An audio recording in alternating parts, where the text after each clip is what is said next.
T-minus 30 seconds.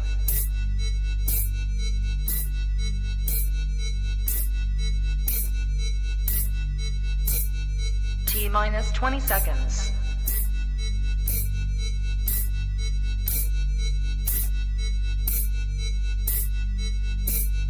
10, 9, 8, 7, 6, 5, 4, 3, 2, 1, 0.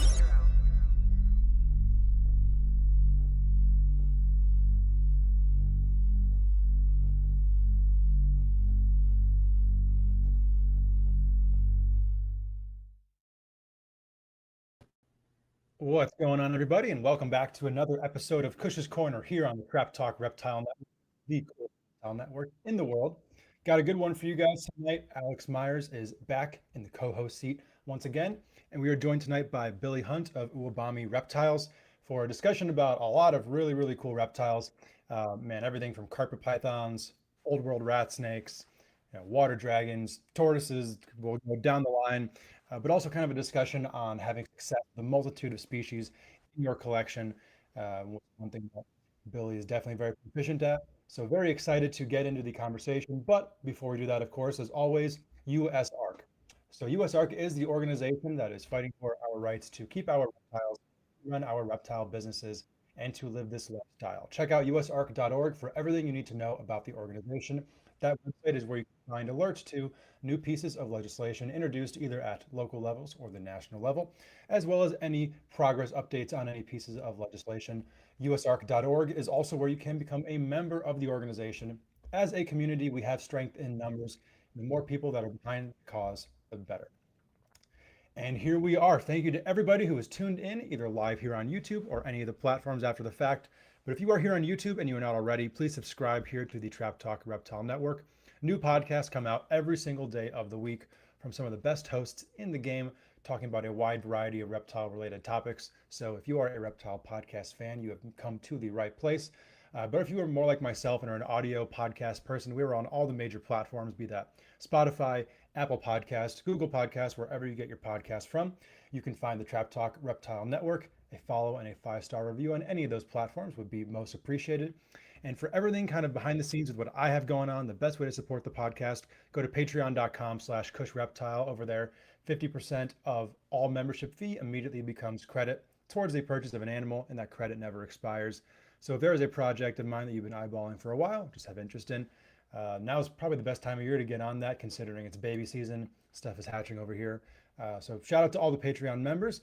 Much appreciated to every last one of you, and thank you to everybody who checks that out. So with that said, before we get into this conversation, here's a quick word from the sponsors that make this channel possible. Sorry for the interruption, folks, but a quick word from our sponsors. Shout out to tonight's sponsor brought to you by ZooMed. ZooMed is proud to be supporting the Trap Talk Reptile Network. At ZooMed, reptiles are our passion. For over 48 years, we've been creating premium foods, supplies, and habitats for reptiles and other exotic animals. We're a company made up of hobbyists that test our products on the hundreds of animals that we care for here every single day. Whether you're an established breeder or a first-time hobbyist picking up your first ball python, ZooMed has you covered with everything you need to keep your animals happy and healthy. I'm excited to talk about this new product with ZooMed called the Slither Sense. It is a remote temperature and humidifying monitoring system, which we all know how important temperature and humidity is to your reptile. And for you to have remote access to your temperature and your humidity in your reptile room could really be a game changer for the longevity of you keeping reptiles. So guys, make sure you check out that product. Find the link in the description below. Click on it right now. Give me your feedback in the comments below. Let me know how you're liking a brand new ZooMed product.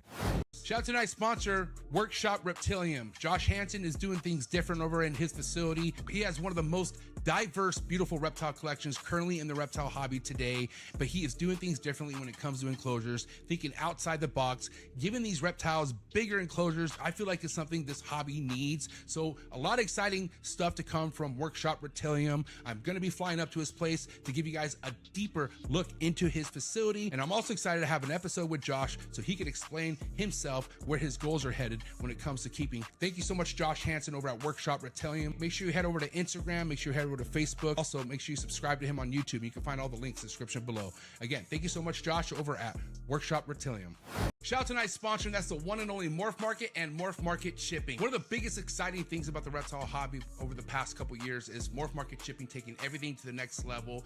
Anything as far as reptile purchasing or selling needs can all be done on Morph Market's website. So I highly suggest you go check it out, especially if you're in the market of purchasing your first, second, or third, or fourth reptile. You can find a bunch of legitimate breeders on Morph Market's platforms. They stand very tall on representing the best breeders we have in the hobby. So don't look anywhere else when it comes to looking for your new reptile. Not to mention, if you're looking for aquatics or your next plant, Morph Market's a spot for you as well. Make sure you head over to morphmarket.com. And the best thing about Morph Market's platform, you could ship directly from their website with Morph Market Shipping. Morph Market Shipping has saved this hobby millions of dollars as a whole. I myself saved thousands with Morph Market Shipping last year due to their insanely cheap rates. So definitely go take advantage of these rates on top of the amazing customer service that comes along with Morph Market Shipping. Shout out to Darian and Zach, and shout out to the entire Morph Market team. So proud to be a part of this team. Thank you so much for Morph Market Shipping and Morph Market, and so excited to announce new Morph Market features that are going to be hitting the reptile hobby real soon, like live sales on Morph Market. Thank you so much, Morph Market and Morph Market Shipping. Alex, what's going on? Hello. Welcome back. Long time no see. Long time no see, indeed. I'm happy to be here, man. So excited to talk all sorts of cool snakes, lizards, especially some of my favorite snakes, beauty rat snakes. I decided to bring out for the live show. This is a male Malaysian Ridley eye I got off of you. So thank you very much. He's doing well. And I feel like for as many podcasts as we've done talking about reptiles, I haven't really brought any out. I feel like that's, we're talking reptiles, and why not? It's probably easier to have a snake than a water dragon. Something that's You're probably right. claw me up. Yeah, that would probably be a little bit challenging. Yeah. I mean, you were what? Our episode was like 3 weeks ago or something, not even. Yeah, it was before Daytona. Yeah. So back to back, man. Back to back. It's yeah. okay. It was great. I said, did you have a good time at Daytona? I know I didn't get to talk with you too much because I was kind of in and out on Saturday. Yeah. But how was the show? You big time me. You're like, oh, hey, buddy. All right, see ya. But yeah, no, it was awesome as always. I mean, you were a little bit too cool for school over the weekend, but it's okay. We can't all be you. But yeah, it was awesome. It was a fantastic weekend. What about you? How was your Daytona experience? I was happy to be back at a reptile show again. I'm going to be brutally honest. I've been kind of burnt out going to shows. Usually I only go to Tinley, and that's a show I've never missed, but I've tried going to some of the small shows, and I'm fatigued. But for once going to Daytona, I was just happy to see that there wasn't as many ball pythons there, for starters. And then the other thing that really stuck to me is some of the crested gecko sellers. It's like you're seeing, I know that market, if you will, not that I'm really into the business of that, but it's kind of gone downhill. But you've got people like, say, Tiki's geckos, for example, their table. You're looking at, say, like a pet price, $200 Harlequin, and it's just a really nice looking Harlequin crested gecko. It's just the best example of that. So I don't know, I was looking at a lot of these, at least I'm biased for, but something that I would consider paying for, if I was looking for a pet, and it's just wow, these are good quality pet priced animal. I mean, yeah, the Cresties, some of the other New Caledonian stuff, like Brian Susan had a plethora of really nice Chihuahua geckos, and some of them were high end, but others I'm like $400 for something. I mean, they look great, really good contrast, and it just made it reassured sort of my faith that the next generation doesn't have to fish out a paycheck to have a really nice quality pet or even a potential small time breeding project. And I guess that's what made me the most excited, was seeing that. So that's a cool perspective. Yeah, I didn't think of it that way, but that definitely makes a lot of sense. Yeah. It's interesting once those markets that get really hot, kind of the flames kind of die out a little bit, seeing where it kind of lands after that. Mm-hmm. I feel like corn snakes were a big example of that, kind of post palmetto, the post palmetto corn depression of sorts. Just kind of ended up where it did, and corn snakes are never going to go away. But yeah, I always find that those market dynamics super interesting. So, and again, it's sort of that same thing. You can buy a cool corn snake for a really affordable price, and even then, it's I know we've probably said it before. You could show me the craziest 5 gene corn snake, I'm going to take an Okatee every time. But even then, it's like $75 to $100 for a nice pure Abbott Okatee, or what are some of the other lines, like a Love Line Okatee. It's just, it's exciting, you know. For me, I like that stuff seems brought back because people want diversity again, but it's brought back in a way where it used to be rare, but now it's affordable. Like, oh, this is back and you can have it, and here it is. That's just, I like that against. It's a funny full circle moment when a really nice Okatee corn snake falls into the category of diversity. Which makes sense. It is like, but it's cool to kind of like, you know, that goes full circle of like maybe the most, you know, common snake as a pet at one point in time to being like something like you see at a show and like, wow, look at that. Like just appreciating the animal for what it is. I think that's pretty cool. But I want to get our guest on here. Give us a little bit of an intro to Billy, man. Mr. Billy Hunt. Probably, in my opinion, I feel like I'm a lurker in the online circles of the reptile hobby. Probably one of the best kept secrets in herpeticulture. I mean, dude's been around the block with a lot of stuff. He has a significant like foundation in the world of carpet pythons, and he's been doing it a while. And then lately, I feel like, I mean, he should have been getting it years ago, but he's finally like really getting his time in the limelight with the diversity of a collection he keeps. And I know he collaborates with a lot of big names that you'd be like, wait, you know that guy? It's like, yeah, this Billy is the guy. He's doing his thing. He's doing it really well. I look up to the work he's doing. And again, it's just from a diversity standpoint. I mean, I can't think of somebody in herpeticulture that is able to have the discipline to work with pythons, colubrids, chelonians, and then various lizards and have success with them. And it's, like I said, for me, it's inspirational. I'd love to get to that point one day, whereas I try and diversify a little bit more than just the 2 species of lizards I'm working with, that I could have similar levels of success. So yeah. If you guys haven't heard Billy Hunt, he's got some previous episodes on the Herpeticulture Network. I want to say he's done like Snakes and Stogies, or like some of the other podcasts that are on that podcast platform. But I say without further ado, we bring him on. All right. What's going on, Billy? Thank you for being here with us tonight. Yeah, thanks for having me. Thanks for the intro, Alex. Need him everywhere. Yeah. You just need him on. Need him on retainer for if you need a podcast intro. He's like your Bruce Buffett. Yeah. Gotta give credit where credit's due, man. You've got a great experience and in the hobby, and just like I said, the stuff that you've produced, the stuff that you're working with, and the way you go about it, I look up to it. It's cool. So yeah, thanks, I guess for the listeners on the Trap Talk Reptile Network that might not be familiar with your background, sort of fire it at us. How did it start? What were some of the first stuff you worked with? And go from there. Well, I guess long story short, I started like most people with leopard geckos and all that. Ended up, I really only liked lizards at first. Wasn't into snakes, and then I found carpet pythons, and that was 06, I think, when I got my first carpet. And then it just kind of blew up to what I have now. I ended up getting into old world rats, Amazon tree boas, all that. I focused on snakes for the longest time, and then not until recently, the past few years, I kind of started branching out again. I slimmed down on the carpet stuff, and got the tortoises, obviously the water dragons, sailfins, stuff like that. Just kind of hitting a little bit of everything, and there's so many cool things out there. It's hard for me to focus on just one species. I envy guys that can do that, because I definitely can't. There's so many cool things that you can have, and I have a house, so I have adult space, adult money, so no one to tell me no. So this is what happens. Hell yeah. Yeah, that's the ultimate struggle, man. And there's no right answer to it, unfortunately. It would be easy if you could just pick one or the other and run with it, but it's like, especially like being at a show like Daytona, it's such a struggle looking at all the stuff there that you you'd love to work with, but then you got to think rationally about, can this fit into my parameters, or all the different stuff that goes through your head.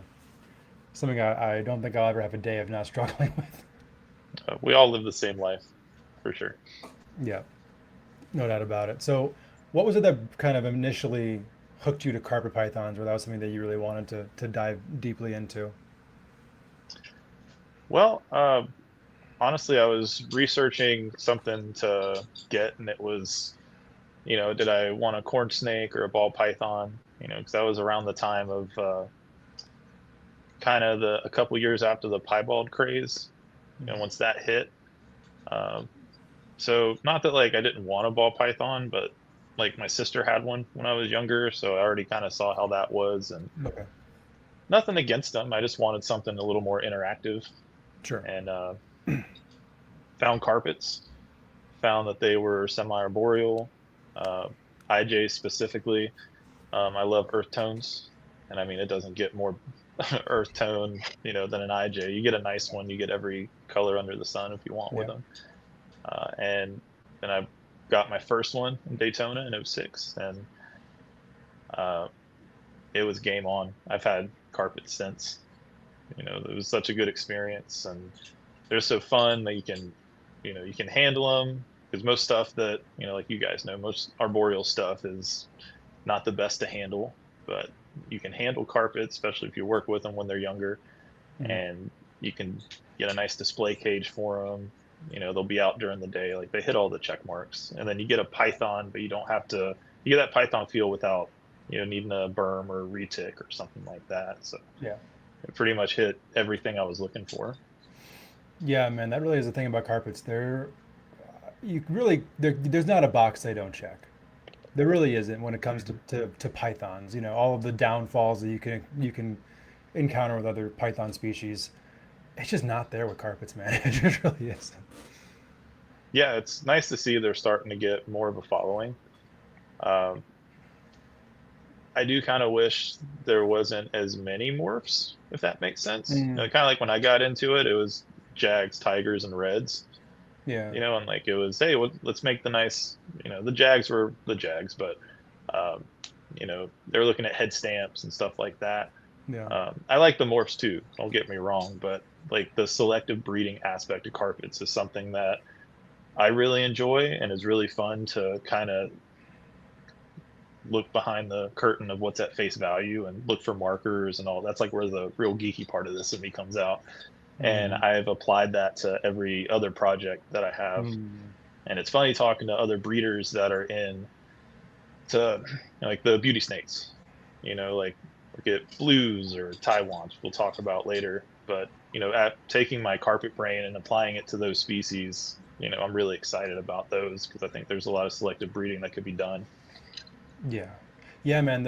I've always said, I've had a couple orthorhyophis species over the years. I've always said that was one complex of snakes that, was ready for somebody to take the ball and run with, to like really push to the next level. Like carpets, there's so much about them that is so. I mean, look at this snake that Alex is holding right now for anyone who's watching the show. Like, that's an adult male ridley eye. Just, that's like that's perfect right there. Like what more do you want than a beautiful chill snake that looks like 5 or 6 snakes compressed into one? And he's holding the snake that you see the picture of it catching a bat in a cave. I mean, how cool is it we can have that in our house, Yeah. and observe them and keep them and all that. Yeah. Absolutely.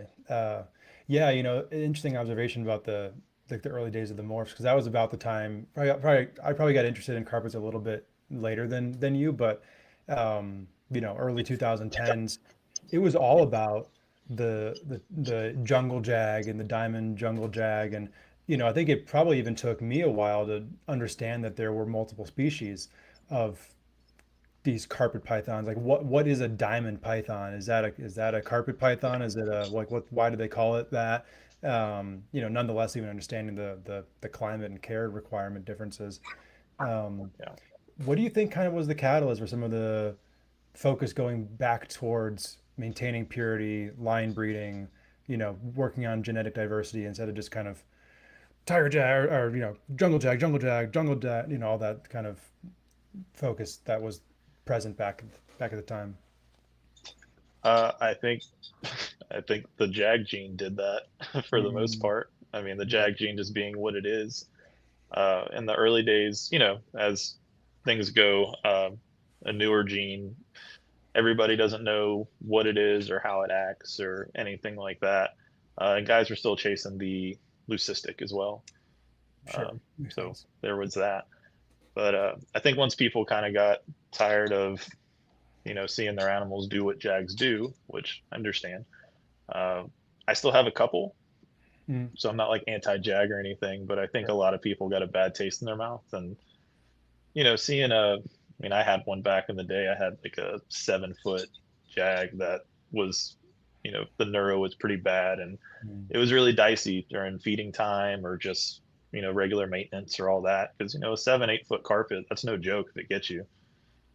So I could see people not wanting to do that anymore. But, the positive in that is that, like you said, people were focusing more on line breeding, selective breeding, and kind of back into what makes carpets so cool is the variability in them, because they have so many different color palettes and the patterns that they have naturally that you can improve on. I mean, look at tigers. We take those for granted now, but there was a time where you would only dream of a fully striped carpet, that had 3 stripes down its back and no breaks and anything like that. Now we see it like, oh yeah, that's cool,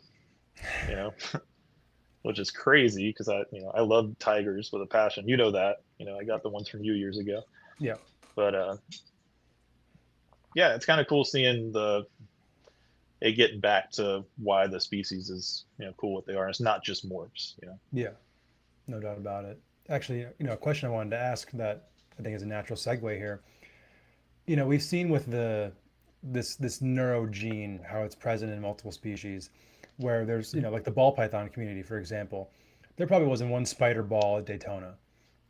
They've kind of like fully shunned the morph. I think the jaguar and retics has kind of gone a bit of a similar path. Why do you think with carpet pythons that hasn't happened with the jags, where they're still? I mean, there were jags at Daytona. I mean, and people were working with them. And I don't think this is a bad thing. I'm just kind of want to understand.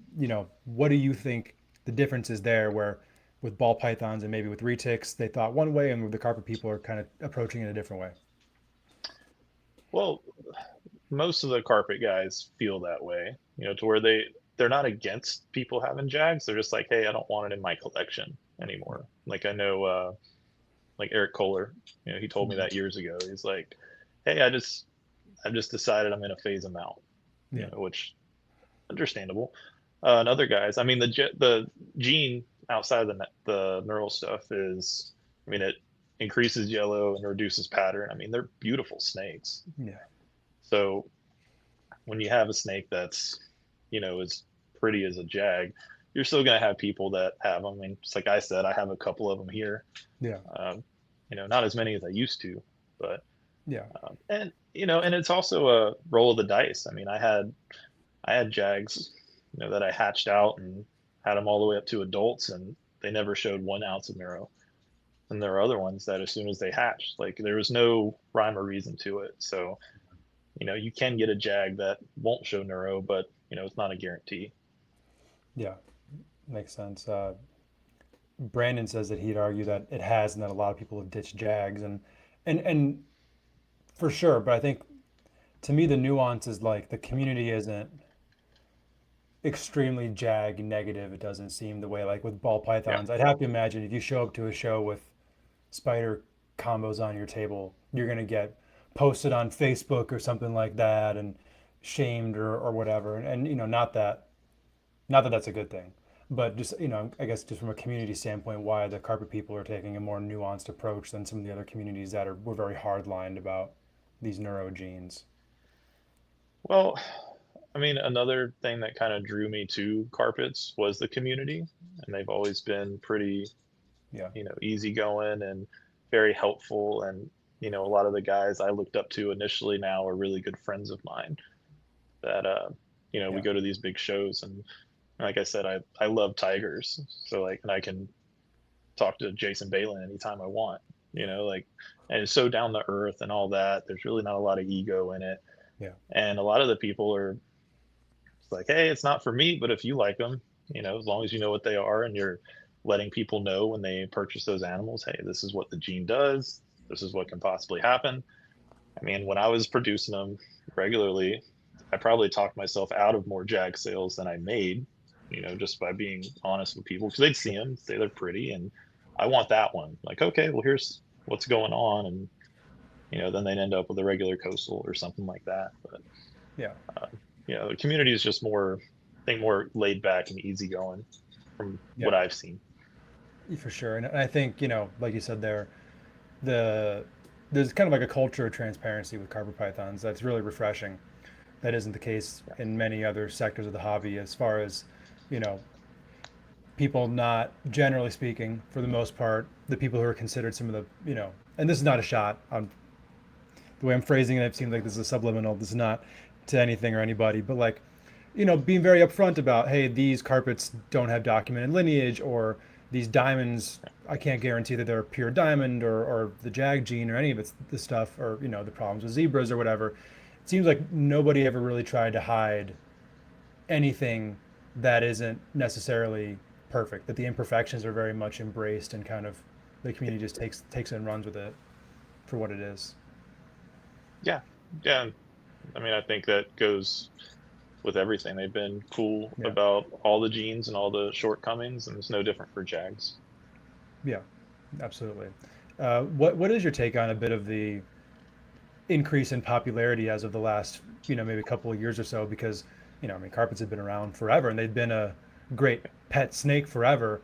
But like, as somebody who's on the periphery, there's a lot of crossover between carpets and scrubs, but I don't see that the same way I used to. Seeing diamonds at Daytona for like $3,000 or something, I'm like, what's happening? And you do a lap and they're not there anymore. It's like, what? What? What did I miss? I'm like, this is fucking, this is cool. Like, good for you guys, but like, what did I miss here? What happened? Yeah, no, it's good to see that Morelia in general is getting more popular. I think people are not as nervous to get into them anymore. I know when I first started, everyone would come to my table and they all had the story of the 8-foot jungle at the local pet shop that nobody could put their hand in because it was the worst snake in the world. And apparently the snake was all around the country, because it was the same story every person I talked to. It was so funny. But now, people are understanding, like, I hook everything first. It's with the amount of animals I have, it's a lot easier if I don't have something chomping on me. So once I get them out of that mode, they're puppy dogs. I really don't have to worry about them. So, and I think people are catching on to that. They're not these, really mean, out to get you snakes. If you work with them, they're, one you can bring to educational shows and stuff. And I'm seeing that more and more, too. Cool. People are using them as, ambassador animals and stuff too. So it's good to see them finally getting their due. And, as the hobby gets bigger, it's, naturally, more people are going to get into them, which, is a good thing. Yeah, 100%. I mean, do you think that it could be a consequence of some of the ball python heat cooling down a little bit, or some of the retic madness cooling down a little bit? People kind of looking, expanding horizons, getting green trees, getting carpets, stuff like that. Yeah, well, I mean, here in Florida, we don't have to worry about the large constrictors. True.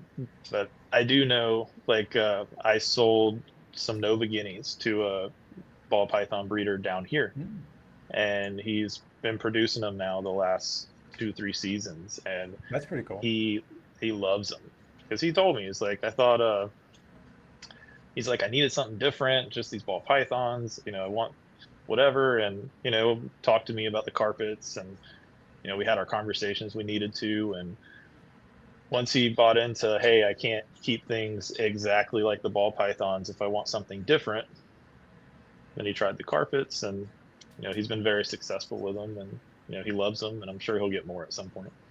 That's awesome, and definitely a cool choice for a ball python guy getting into carpets, to go with the Nova Guineas as opposed to anything else. Definitely not what I would have imagined. I would have thought more coastal morphs or diamonds or something like that, or Brettles would have been kind of the flashier Not that nothing against Nova Guineas, but I feel like that's more of a niche kind of. You got to be a carpet nerd to like appreciate those. Yeah, if you don't know what you're looking at, you're like, oh, it's a brown and tan snake. But they are the cheat code if you want to get a snake that looks like a jag and not have all the jag stuff, because you get the three pattern looks on them. You get the jag look, you get the look where they have like figure eights going all the way down their sides, and then you'll have striped animals. So you can, if you really want a jag, look for Nova Guineas, and there'll be ones that look just like jags, and they don't have any of the neuro. Oh wow, I didn't even know that. That's super cool. How do the genetics work on those variations? It's polygenic. Okay, so just a clutch will pop up and you'll get the three different looks and whatever sort of arrangement. Yep. And if you want to, just like anything else, if you want to focus on one, keep back those babies. And if someone really took the time to hone it in, you could have Nova Guineas that look like Balin tigers. Like it's just like any other carpet, Cool. All right. Do you see that becoming something that's more focused on in the years to come? Hopefully. There's not as many people working with the Nova Guineas as there used to be a few years ago. But everything comes in waves. I mean, as soon as all it takes is one person talking about them, getting excited about them, and then people like, oh yeah, either I've never seen those before, or like when I was doing the magazine, I used to always do a Morelia spotlight because I had an avenue, I was going to use it, and I would talk about the history of stuff. And the Nova Guinea one was probably one of my more successful ones, to where like it got people excited about it, hearing the backstory, how they came in, how there was only 6 animals that started the whole thing, and all that. So it just takes one person getting people excited, and then they go. I mean, how many species have we seen that happen with in the hobby? Yeah, countless. I mean, I think you can credit Alex with a lot of the popularity of these agamids that he's working with. Somebody who's 100% as incredibly nerdy and dialed in as he is with all of it. I'd be lying if I said he didn't help me get back into water dragons. Just seeing all the stuff he was doing with them, and his articles and Reptiles magazine and all that. Like, it's like, man, maybe I should get back into these. So, that's all it takes. Well, speaking now of it's more important than ever for them. So for the water dragons, at least now it's more important than ever that there's other people working with them, because they need to be incapable. They need to be established here, because there's just not enough people breeding them. But I'm sure we'll touch on that later. One thing I wanted to ask you, Billy, out of curiosity, sticking with carpet pythons. So my experience, because I know you're breeding them, and you said like you had talked some people out of, say, jag sales, but just carpet pythons in general, the various species you bred. Something I had noticed when I was in high school, I was working at a pet shop, and so this was like through COVID, but with the height of sort of, I guess, the wave of naturalistic pet keepers. I remember there was a time it was the same thing. We would have like a jungle and a coastal carpet in the shop. Oh, they're bitey. I don't want those. And then as soon as sort of, I guess you could say, the bioactive trend took off, everybody wanted to raise a carpet in like a 36 by 24 Exoterra and have it stretched out in their living room before they bought a bigger cage. Have you noticed, as a breeder, you vend a lot of shows, like I see at Tinley, an increase in pet sales at all, as opposed to like carpet python connoisseurs wanting to refine the look versus somebody saying, I want a Irian Jaya carpet and I want it in this setup, I want to buy it from you? Or has it sort of been from what I've seen and what I've sold personally, it's probably half and half, honestly. But I don't have any of the crazy high-end stuff. Like realistically, most of my stuff is probably in the 150 to 500 range. So like I'm not hitting that top tier market. With most of my stuff, I might hit something here or there, but I kind of get more. Carpets are more like the intermediate, you'll say, species, in the fact that someone will come up to the table and they're going to know what they are, and that's going to be the person that'll get them. You're not going to get the person that goes, oh, these look cool, let me get that. Tell me everything about them. You know, so not that I have had that happen and people have got them as pets, but for the most part, people know what they're doing. It's usually towards some type of project that they're trying to work. Cool. What are kind of the higher end of the carpet world these days? What, you know, is it morph stuff? Is it diamonds, or, you know, what's kind of at that upper echelon? Well, diamonds will always be top. That's Yeah. just how it is. When they're when they're that rare, and of course all the lineage stuff and all that, they'll always be the top, as they should be. They're gorgeous animals. Mhm. But now with all the morphs, it's just all the combos and all that. You Okay. know, stacking as many recessives as you can in an animal. You know, kind of gets to the point, not taking a jab at anybody, but kind of getting to the point like corns where they all kind of look the same for the most part. They all end up being snows of some sort, and Mm, then there's like a faint pattern in there or whatever. But um, yeah, I do have morphs, but I'm not working the triple, quadruple het stuff or anything like that. gotcha. Okay.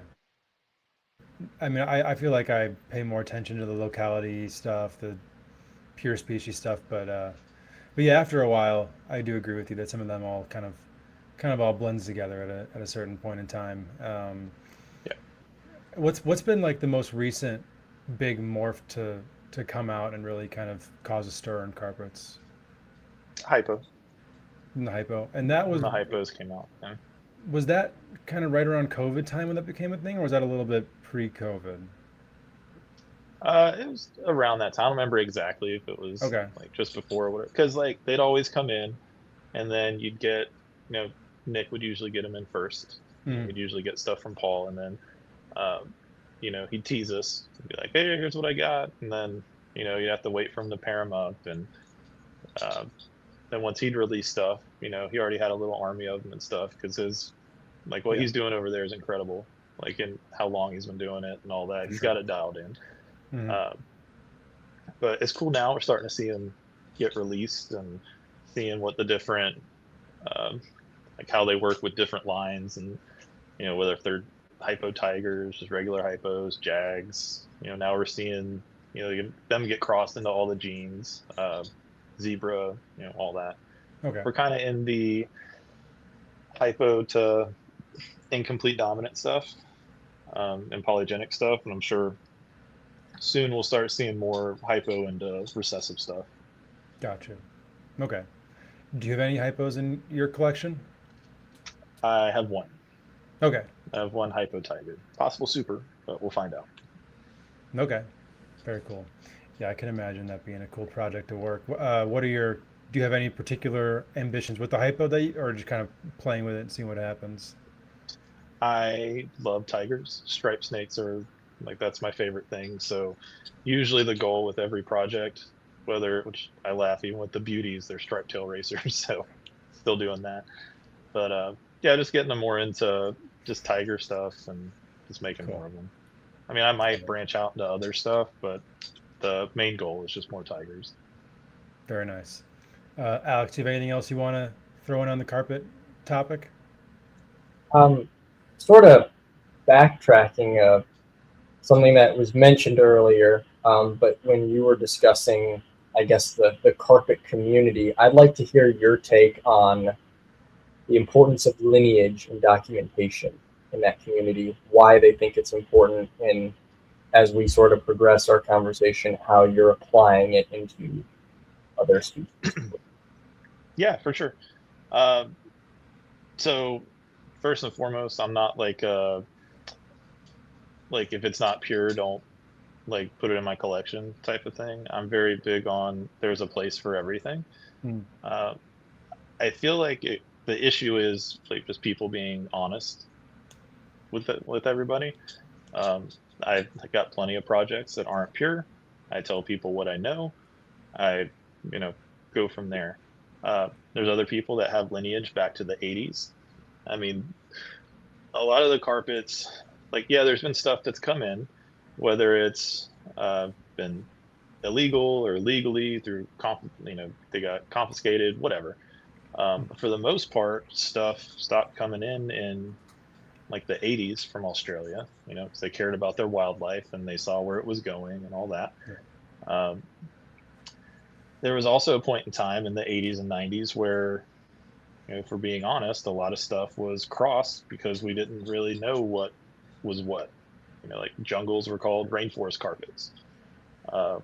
So they were bred to coastals because they look they look similar, because jungles aren't electric yellow and black. That's not like a thing in the wild. That's, you know, been 30, 40 years of us selectively breeding for that.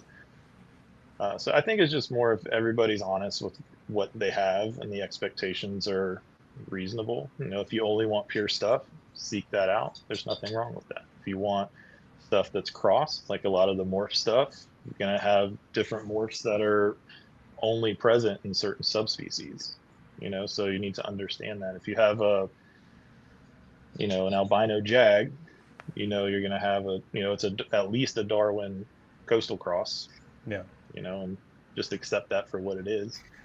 But it's not as bad as it used to be, I don't feel, where people would get really up in arms about purity and you know, poo-poo on stuff if it wasn't pure. I think people are a little more realistic about, hey, we have what we have, and you know, we're able to keep track of what we can. You know, like a lot of times we're taking things at face value, you know, from everybody.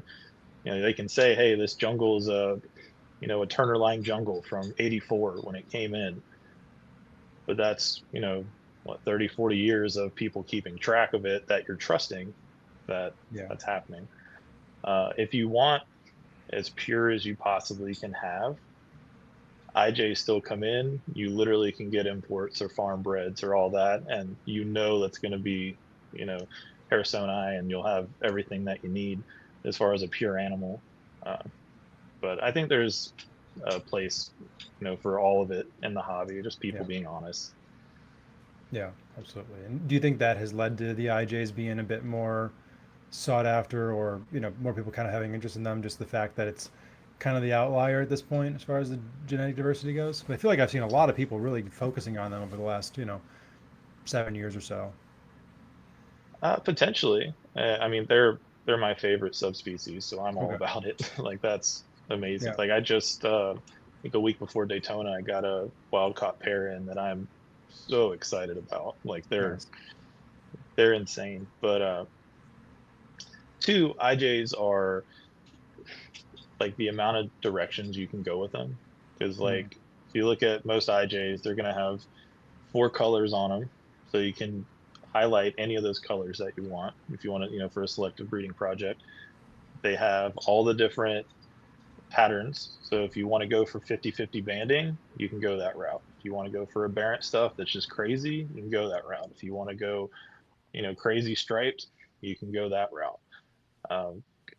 So that, I mean, the sky's the limit. It's good to see people, you know, getting back into, you know, the wild type stuff and seeing what they can do with them.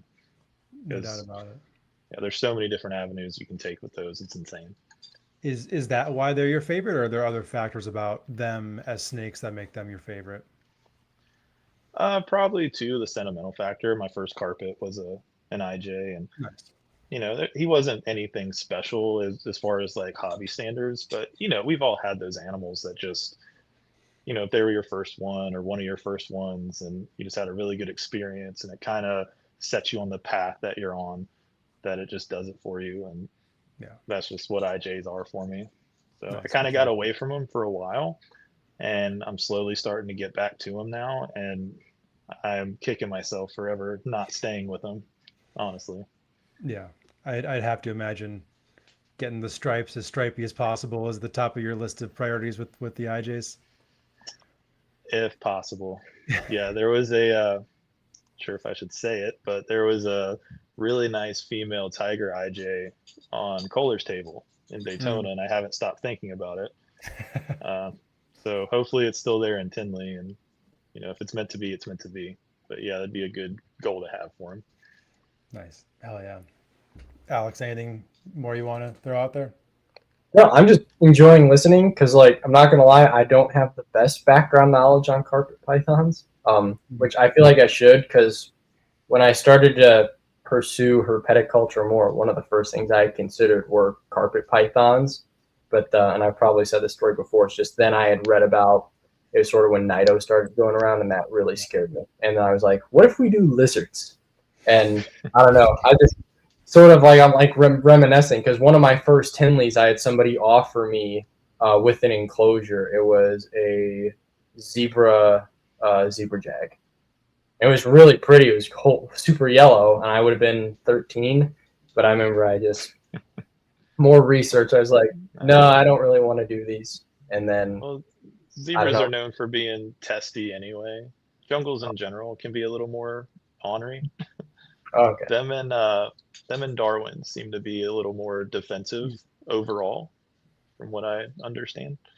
So yeah, that probably wouldn't have been the best introduction to them. as a young kid, but yeah. I stuck with corn snakes, and then eventually the lizards, which I haven't stopped with them. But that is cool. Yeah, I just like I said, listening. I guess like I said the history of some of that. I didn't realize too that and I guess you're saying IJ's like they're from West Papua, so it makes sense that those are coming in. I guess I didn't realize though the frequency that subspecies like the accessibility to it. Like I'll have to just look some images up after this episode. But I mean, if you're saying people could just select, I mean, I'm not gonna lie.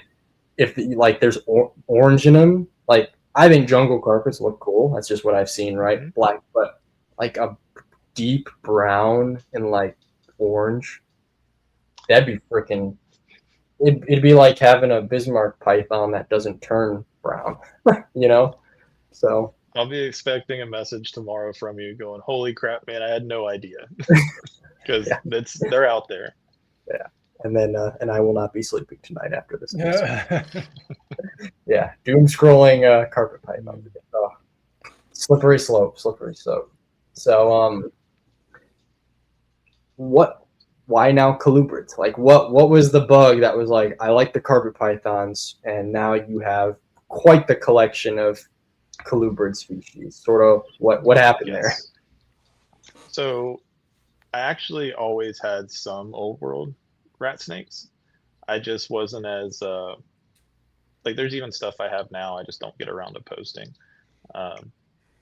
There was always a second that I really liked, and I like with the carpets, I like the history part of it too, and hearing the stories and all that. And when I was getting into it, the Rat Snake Foundation was around, and you're able to read their newsletters, and they had the website that had all the information on it. I don't know if you guys have ever messed with those back in the day, but yeah, it was basically it was like a membership thing. It's like a $15 a year deal or whatever, but like they'd have the like top breeders in the world would write articles and do studies and have data from clutches and how they approach breeding and all that. They had a quarterly, I guess you can call it newsletter. It's kind of like loosely a magazine type of situation.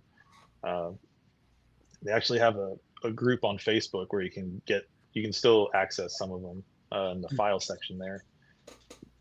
And it was I just really liked a lot of the stuff, and the beauties, the red-tailed green rats, the Japanese rat snakes, Russian rats, like all that stuff. I thought those were really cool, and those were always a close second after Morelia. Morelia was always number one, but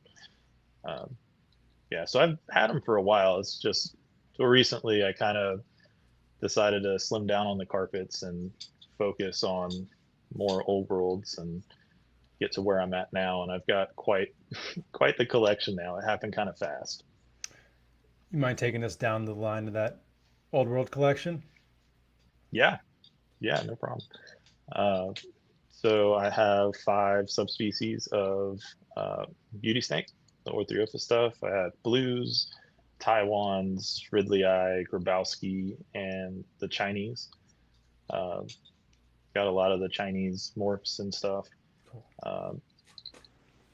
Japanese rats. I have Kunisher Island stuff. I have what we're calling mainland. They're just the stuff that's not from Kunisher Island. It's from the main island of Japan, so they're not as blue and all that. I actually have a wild caught pair that came in this year that I'm pretty excited about. Yeah, Wow. that was what I did when I saw them on the list. I was like, those come in? No, those came Yeah. in. But When you're done, I have questions about that. That's super cool. yeah, oh, I had a lot of questions too. I was like, hey, what's going on there? But I got those. I bought a mainland from Josh Alder, Tinley, a couple Tinleys ago. And its tail, I have pictures on my Instagram. Its tail is like actually, it has like a reddish hue to it. Like the last third of the snake is like red. And I'm like, oh, that's different. So again, taking that Morelia brain and applying it to Japanese rats, I'm like, I can have blues, I can have greens, I've seen yellows, I have patternless, I have, you know, the dark stuff that's from the mainland. I got this one that has a red tail. There's just so many different ways, and I'm so excited to get those going, man. Just to see what happens. You know, they might all turn out the same, but like the process is what's the fun part, you know. I think there's no way it's the same. I sure hope not. Let's see what else. Stuff. Radiated rats, love those guys. Red-tailed green rats, trinket rats, Nice. Russian rats, rhino rats, a lot of stuff. Yeah, when I say it out loud, it definitely makes it seem like I have a problem, for sure. Well, I don't think it sounds nearly as bad as the number of scrub pythons I have in one house. So you're not the worst one on the podcast, so don't worry about it. I'm in good company. Yeah. Yeah, no question about it. Yeah, man, some of those the northern species, you know, Japanese, Russian, Korean rats, they've always really fascinated me. I've never kept any of them. But yeah, I guess on that, what was the deal with the wild caught Japanese rats? That's freaking cool. Yeah. I honestly, I'm bummed that I was only able to get a pair. But just at the time, you know, it's just, it is what it is. But yeah, they came in and I've never seen them come in. Not that like I'm always seeing what comes in or anything like that, but you know, like once you're in the hobby long enough, and if you're looking in the same places, you start to see patterns and see the stuff that comes in, and you know, all that. So yeah, I jumped at that chance, and they're doing great. I mean, they're wild snakes, you know, but because most of the Japanese rats are pretty chill, but you know, but too, I understand. You know, I probably would be mean too if I was in their shoes, but they're darker. You know, they don't have that. They just don't look like Kunishers, and that's why I liked them. Is because, you know, it's a different direction to take them. Yeah. And then I want to take I want to take those to some of my albinos, because there's a natural occurring albino in Japan that, I don't know if you guys know the story or not, but like in the 1920s, the government in Japan made the area where those snakes were at they do like a national monument or something to where they're protected. So when you look up pictures of those animals, those albinos are like white, like not an ounce of yellow or orange on them. So I get to thinking, I'm like, all right, all the albinos we have here are yellow, they get a bunch of orange on their belly, they do all that. And it makes sense to me that people were crossing the Kunisher Island animals to them to get those colors. Now I'm like, well, I have the normal color palette now. Maybe that'd be a fun thing to try to do and see if we can try to get some of that yellow and orange out of them. And, you know, who knows? I mean, obviously that's a multi-generation project, but Sure. I don't see myself not doing this, you know, anytime soon. So why not have some fun with it and see if we can get what the wild ones look like. Wow. That's super interesting.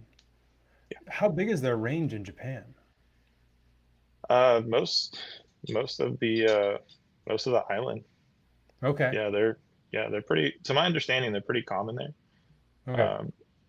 Yeah, I think, they're all over the island. I never really have thought about Japan exporting wildlife, because you don't think, when you think about reptiles, Japan's one of the last countries that comes to mind. So yeah, the sentence, that was what I thought too. The sentence "wild caught Japanese rat snakes" still is kind of wild. It's crazy to me to even like. That's the first I've ever heard of it. Yeah, that's why I jumped on the opportunity.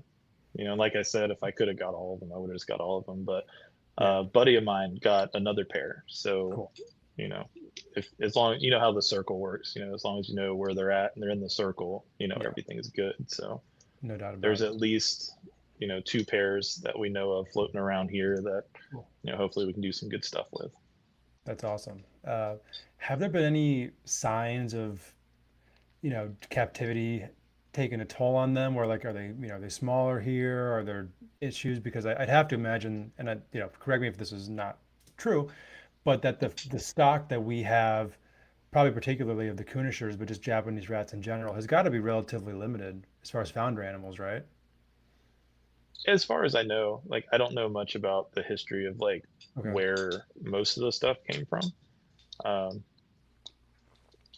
But definitely, like I have my opinions on the Kunisher stuff and all that, because like it's kind of like the carpet stuff, to where like if you can't trace it back, you can't really say it. We're just kind of going by looks, Right. and yeah, if they have the blues and greens and all that, like it's fine saying that they're Kunisher, but I have never seen anybody that's like, hey, these came in from, I can trace these back to when they came in from the island, type of thing. But Hmm. I've noticed since I've branched out of the carpet world, a lot of the different facets of the hobby don't put as much weight into the lineage part like that. Sure. Like even with the, I know we'll talk about it later, but like even with the tortoises, like I'm asking these guys questions and they're like, dude, what are you talking about? Just, do you want it or not? I'm like, okay, I get it. I got to try. Yeah. Yeah, I mean, just on that, man, it really kind of is amazing sometimes when you branch out into something new, just how different mindsets can be from sector to sector of our hobby. I mean, we're all at the same expos, we all have the same mutual friends, we all do the same thing, but yet the mindset is sometimes just completely night and day, where it's like, are we even talking about the same thing? Like, what the hell is going on here? It could almost be a completely different hobby than what you thought. Like reptile keeping isn't just reptile keeping. When No. you get people that are, into say like chameleons or something, like that's Yeah. a whole nother part of the hobby I don't know anything about. And those guys know things that I wouldn't even know to think of to ask, Yeah. but that's the cool part about it, is especially branching out to the different facets of the hobby. I've been able to take things from other sectors and, apply it Mm. to what I have. And, it's been fun doing that as well. Oh, no question. I always kind of try to preach that to people who may have a little bit too much of a narrow focus of like, that's some of the ways you like can learn the best information about what you're working with, is Mhm. learning about something that's completely unrelated to what you're doing, but just understanding some of the mindset differences, being able to apply that. And especially once you're actually doing it, where you're working with this, working with that, but even just hearing somebody talk about, I mean, hearing Alex talk about sailfin dragons, I can apply stuff from that to scrub pythons, even though aside from where they come 100%. from, they have very little to do with one another. So And I stole my lineage ideas from looking at green tree and carpet python people for the sake of yeah, purity. But again, it's as everybody Yeah. else knows it, hobby was like, who cares? I do. And that's all that matters. And when, there'll be a time where people will care about that. And then right. thankfully you put the time in for it, like that's something I want to do with, I know I haven't got into it yet, but I've got a pretty decent Amazon tree boa group as well. And that's Nice. something I want to do with them, is do lineage charts and all that, just like the carpet guys do. Nice. Because there's such an opportunity to do it with those, and with how variable they are, it'd be good to kind of trace things back and kind of get an idea of where they came from. Yeah, 100%. Especially with any species where we're still getting wild animals. There's almost no excuse, honestly, if it's something you really care about. Like anything where you actually have the information in your hands, I think it's almost a responsibility as a herpetoculturist to do the green tree python level, carpet python level lineage tracking. You know, if you like if in 30 years, if you were a new keeper, be like, man, I would love for that to be how this part of the hobby looks at that point in time, where we know what's going on 30, 40 years later with these animals. I think it also makes us look better in the eyes of the rest of the world as well. Like the amount of care that it takes to actually have that mindset is something that makes it seem to me a lot more legitimate and scientific, not, the stereotype of a reptile keeper. Not the Florida man with his Burmese python. Yeah, exactly. Yeah. So are you doing your old world rats in kind of the same space as your carpets? Do you have a unique setup for them? What are you doing as far as just generally husbandry goes? Yes and no. Some stuff is with the carpets. Some stuff like I'm in my upstairs room right now. I made a terrible decision when I got the house and decided to do an upstairs room as the reptile room. I have But three. I also have, I know what's going on with that. yeah. So I got that, and then I have a room downstairs that's a little cooler and all that. So that's kind of where more of the temperate species go. The stuff with the carpets are more the tropical stuff. Like I can just food cycle and all that. But as far as care, I mean, they're pretty easy. I just, when they're smaller, I have them in racks. When they get bigger, I put them in PVCs, give them, mid 80 hot spots and keep the humid. I mean, I don't have to really worry about humidity in Florida, the ambient's all there. And they're so hardy as it is that like I bred Ridley Eye a few seasons back in my carpet room. I just didn't have heat on them. And they ran through the whole season, did everything, cycled, gave me eggs, got babies. Like there you go. They're solid. Yeah, most of the beauties they're really easy to do. It's the Chinese and like the temperate stuff that has given me issues. I don't think I get them cold enough. So I have a cooler. So I'm going to try to brewmate this year, and hopefully I'll have more luck with doing it that way. Yeah, that's gonna be Alex. I was there at one of my old jobs. We had Chinese beauties, and they would lock every year. So my boss told me, and they could never get the female to ovulate. And the second year that I was there, I threw them in the cooling chamber with the North American Klubers, and I dropped them all the way down to 48. And then that following season, it's like she laid, I want to say it was like 19 perfect eggs. Yeah. So that's good. Well, I talked to, like I do a lot of stuff with Matt Mose. I got to give credit there. He's helped me with a lot of the beauty stuff that I've gotten recently. And talking to him, he's like, oh, they don't have to be cooled, this. And I'm like, well, you're in a much different area of the country than I am too, like we get 2 weeks of winter here, maybe, so I don't have that spot in the house that consistently is going to stay cold. I could just throw them for a little bit or just cut the heat off and, they'll drop down. So I've tried different things. So I finally decided to bite the bullet and get a cooler and, hope for the best. So I'm thinking that's going to probably be the ticket, and that's the piece I've been missing with those. Cool. Yeah, that was gonna be my next question, because brumation in Florida has got to be super challenging. So it makes sense that you have to kind of designate a cool space that you're regulating, aside from just letting something drop down naturally.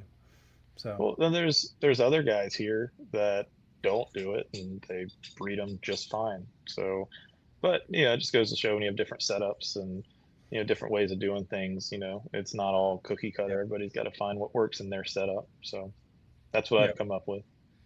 Hey, very cool. It'll be cool to see the results of that, no doubt about it. Alex, do you have anything you want to add right now or ask? I saw somebody in the comments asking about Ridley Eye. So you said you got some stuff from Matt Most. Are you primarily working like with both, I guess, the standard type, like what I've got here, and then do you have the Highlands as well? And could you are you referring to your siblings? Yeah, those would be my siblings in the comment section. So, yep. Yeah. So, as far as the Ridley Eye, I just have the 2 pairs of the Highlands animals. I do have one Malaysian, I guess what we're saying now, but you know where that's going, so I won't have that one too much longer. I used to have a pair of the Malaysians. They're awesome too. I love how pale they look, and their stripe really stands out towards the end. And you know, like that's obviously a snake that's built for being in a cave and in the dark all the time and all that. And yeah, they're just really cool. But just for now, I have the Highlands. Matt ended up sending me his breeding group of those, so trusted me with them. And they're those guys. It's like night and day of what that one looks like. It's crazy how variable that species is. Because the ones I have, they like got a ton of orange. Their heads are really blue. Where the black is on their tail, it almost has a like a lavender hue to them. Mm. So where, you know, I've never seen that in person. So when I took those out of the box, I was like, holy crap, like, these are actually real. It's not just edited pictures. But for now, that's all I got as far as the Ridley eye. Cool.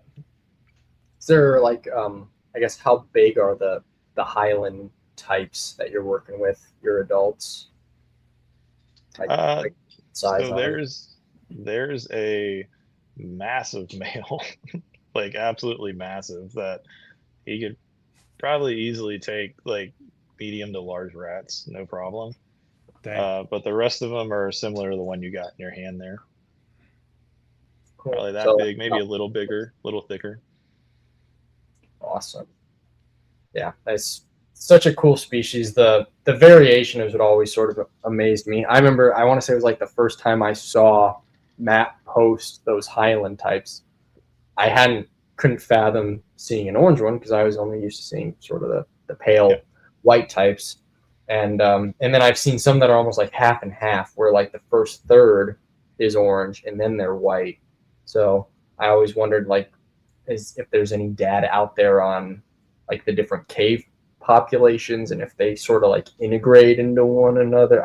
I genuinely have no idea. I mean, if you have any insight on that, but if not, they are a very diverse snake, and I'm surprised, like, I don't know, they haven't been worked with. Like, they've been around, but it's just kind of like what you were saying earlier, Stephen, like, why haven't beauties taken off, right? Especially as far as your mindset of line breeding and selecting for really nice traits to just make a snake that already pop even more.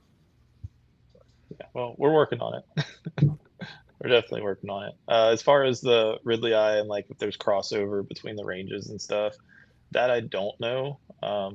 There's not a lot of field data on them. I mean, they're not the easiest to get to and study and, you know, really, you know, get stuff down there. And then, you know, it's just like most of the places we get our exotic animals from, the locals aren't really, a lot of times the, you know, the animal trade is kind of just how they're feeding their families and stuff. They're not worried about the academic stuff that we would necessarily care about. Yeah. Either way, they're really nice animals, and they're, I mean, even the Malaysians, I mean, those still come in. You can still get wild caughts of those, you know, fairly regularly. So that's another one that people can get and have fresh blood and do, you know, projects and keep track of, you know, how the colors stay or however they want to do lineage or whatever with them. Cool. I'm learning so much about all these Asiatic rat snakes that we can still get wild caught. Had no idea on Ridley eye and Japanese rat snakes, apparently. So yeah. If I was betting, a lot of stuff. Say Grabowski coming to, okay, I knew that one. You did mention you're working with Grabowski. Have you had success reproducing them yet? Or tell us a little bit about your group. We'll find out in about 5 weeks if I'm successful or not. Yeah, I got a clutch of 10 incubating right now, which is like still surreal to me because like Grabowski, when they first came in, I was like, I wanted them bad, but you know, I couldn't swing the 1250 for a, you know, a fresh import at the time. But to have now, it's another one Matt, you know, was grateful enough to trust me with, and they're doing good. I mean, they're spirited. They're definitely spirited, more so than the Ridley eye that I've seen so far. But mine are the darker ones, so they don't have as much yellow. seen a lot that have yellow that come in. I think that's just, if I was going to guess, just a regional variation. But I like the dark stuff because it looks different from the other beauties. You know, if you're going to have different subspecies, you know, I like having the different looks of the different species, but they're cool and everything care wise and all that. I do everything the same as the Ridley Eye with them, and they rock and roll and Nice. good. So yeah, hopefully, fingers crossed, those eggs, you know, go the distance for me. Yeah, that's awesome, man. Definitely, both of us are pulling for you on that one. That would be pretty freaking amazing. Thank you. And then probably, I feel bad saying it in front of this snake I'm holding, but one of my my favorite of the genus, and I know you've got a lot of directions that we've talked about, and I'd love for you to share it on here, would be the Calicyanus, or the blue beauties. And I feel like as far as beauty snakes go, those have definitely seemed to have been, I mean, one, they're, if I'm not mistaken, they're the largest of the Orthriophis, but then Yes. just I feel like their popularity, I mean, I'm trying to think, Steven, what, 2016, when I first saw the pair you had in the Zirkles. And at that time, I feel like Zirkles would have been the only table you could have gotten them on at Tinley. And now you walk around. Especially they look good. Yeah. Now they're far more popular. And on one hand, you know, it's like, cool, it's great, it's a different snake, it's sort of it was uncommon, more people have them, but from a line breeding standpoint, I guess it's like you can only make them so much bluer. But from what I understand, you're working with some other stuff that might sort of stray from the blue beauty that is a blue beauty. So All right, trying to make blue beauties that aren't blue. Yeah. So yeah, so initially I just wanted like really dark blue beauties. That's what I wanted. The I guess you can call it the founder pair of what I have, were the ones I got from, they came through a Canada export. It was cool. I jumped on that because, you know, stuff that's not related, and I didn't have to deal with a big, you know, 8-foot wild caught male that wants to kill me all the time. It just made sense. So raised those up. I actually just hatched babies from them a couple weeks ago. So I just got babies. They just had their first meals and all that. Really excited about that. So I was only going to stick to the like really blue stuff, and then I came across an ad for this like insanely yellow thing that like I've never seen before. I know I've showed Alex the picture a couple times. There's like almost no blue on this thing. Like it's insane how yellow it is. So like, all right, well that's, you know, that's cool. So I grabbed that, and then I'm like, all right, well, got to find a male now, because, you know, I don't want to throw a blue male to a yellow female and see what happens. So next thing I know, just because you know, whenever I get into something, and since I'm really into the beauties, I try to reach out to all the different people that have them, and, you know, just talk about stuff. If I can learn something, that's, you know, it's a positive in my book. I ended up finding Juliana Bell, Taboo Betty on Instagram. You guys have ever seen her page? She had what she called the Calamity line, where she had like this really pink blue beauty. Like half of it was pink. And when I first saw it, I was like, hey, I need a pair from this guy at some point. And that was years ago. So fast forward to this year, because this, for whatever reason, it never worked out. She ended up having a super yellow male from that pink guy. I'm like, I can have a yellow male for my female and have, you know, the pink lineage in there, depending on how it's inherited and stuff. Send it. You know, I need that. So I got that guy. He's just as yellow. I posted him on my page and stuff. It doesn't even look like a blue beauty. It's insane. So I'm hoping the yellow stuff will, you know, keep going. So where, you know, who knows how far that can go. And then just networking and talking to Juliana, I ended up with the Calamity line that she had. She wanted to get out of the blue beauties and focus on some smaller stuff. And so now I have the pink line stuff, and I have a female that I'm raising up that's showing a bunch of pink that will go great with him. With the main male, Cobra. If anyone listening's ever looked at her page, Cobra was always the main pink animal that she had. So I went from only wanting a pair of dark blue beauties to now I have a dark project, a yellow project, and a pink project. I'm really excited about them.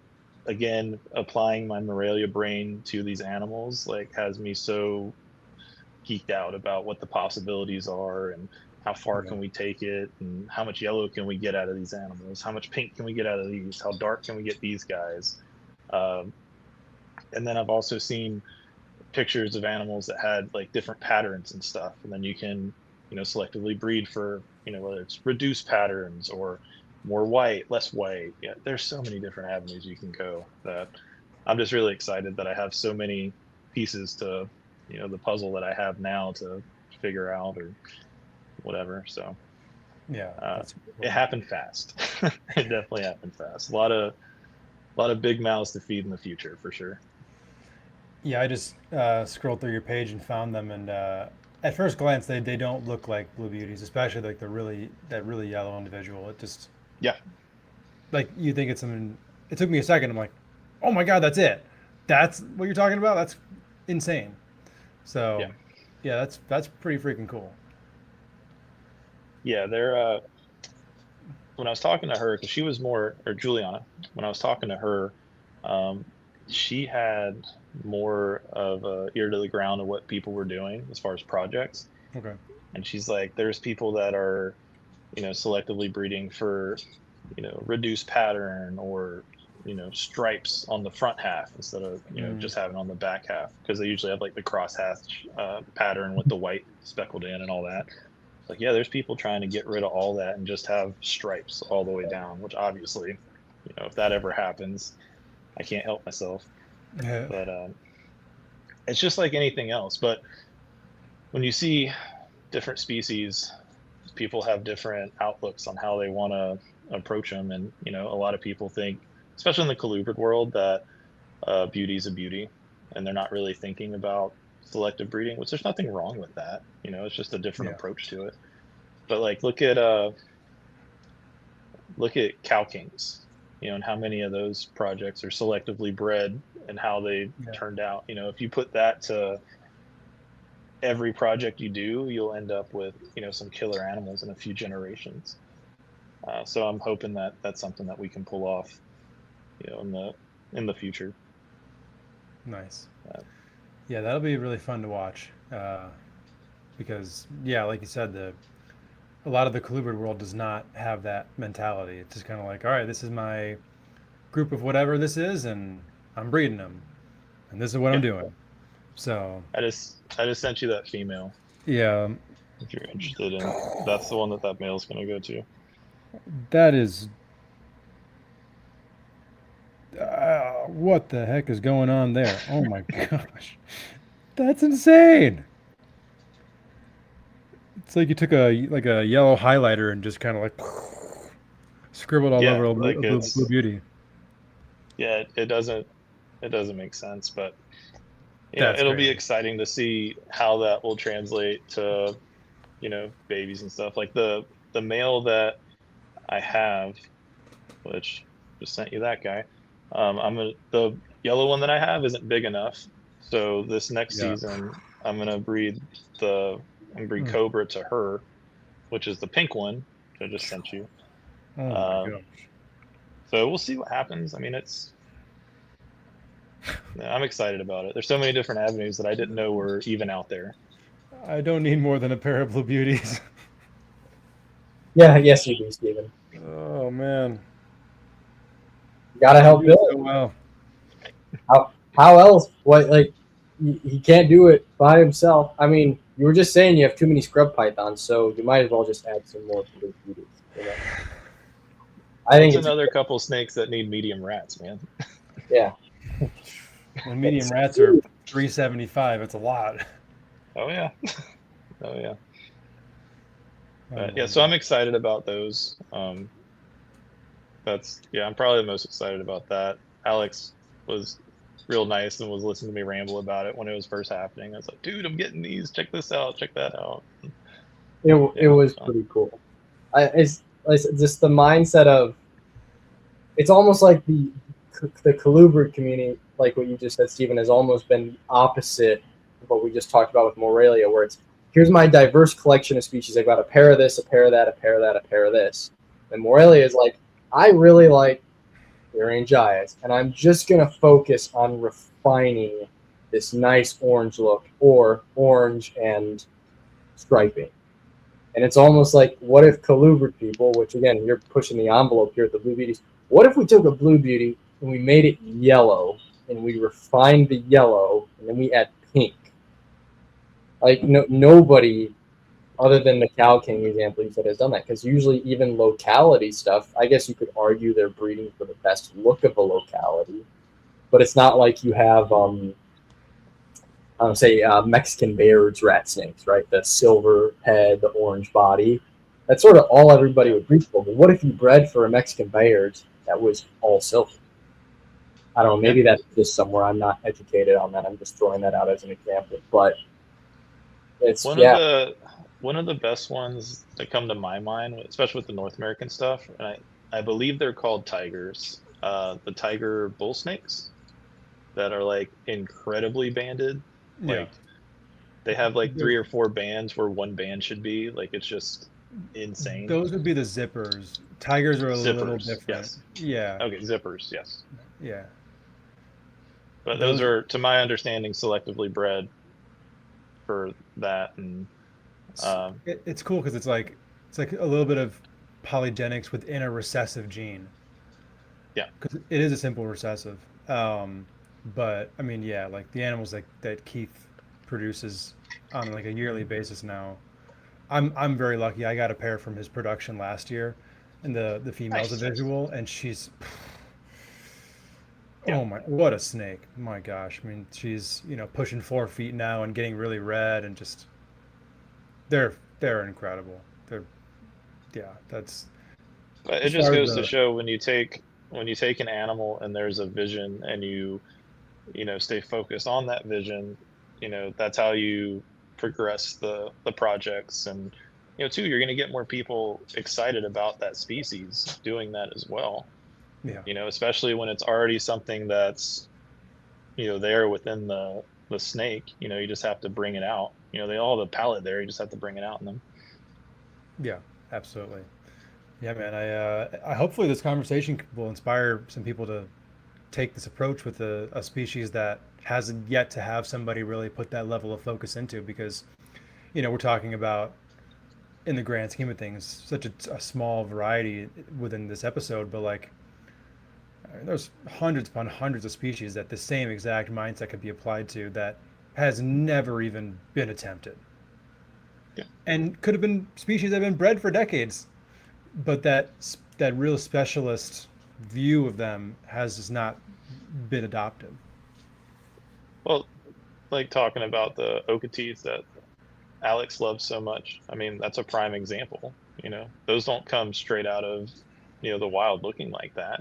Lee took a lot of time to refine that look and all that, and we can, just like you're saying, you can do that with any species. Look at leopard geckos. Most of those are all polygenic, selectively bred traits. Those those are, some of those are insane. I remember when I first got in, the 3 lines of albinos were like the thing, and then the Murphy's pattern list. Like, that was what you had. Now there's like jokers and clowns and super carrot tail head whatever, but like the animals look insane, but people have taken the time. So I guess that's the point I'm making there. Yeah, no doubt about it. Yeah, I'll always have a soft spot for leopard geckos and all the adjacent species. First thing I ever worked with. And Alex, were you at the Discovery Center with the Angermanu? Oh yeah, those things are so cool. So they look like they're walking on stilts, but yeah, it's like what a a wild leopard gecko on steroids. Those things are freaking awesome. Yeah, foot long leopard gecko. What's cooler than that? Yeah, seriously. No, it was freaking amazing. Alex, is there any more colubrid talk you want to hit on before we transition over to things with legs, or what you think?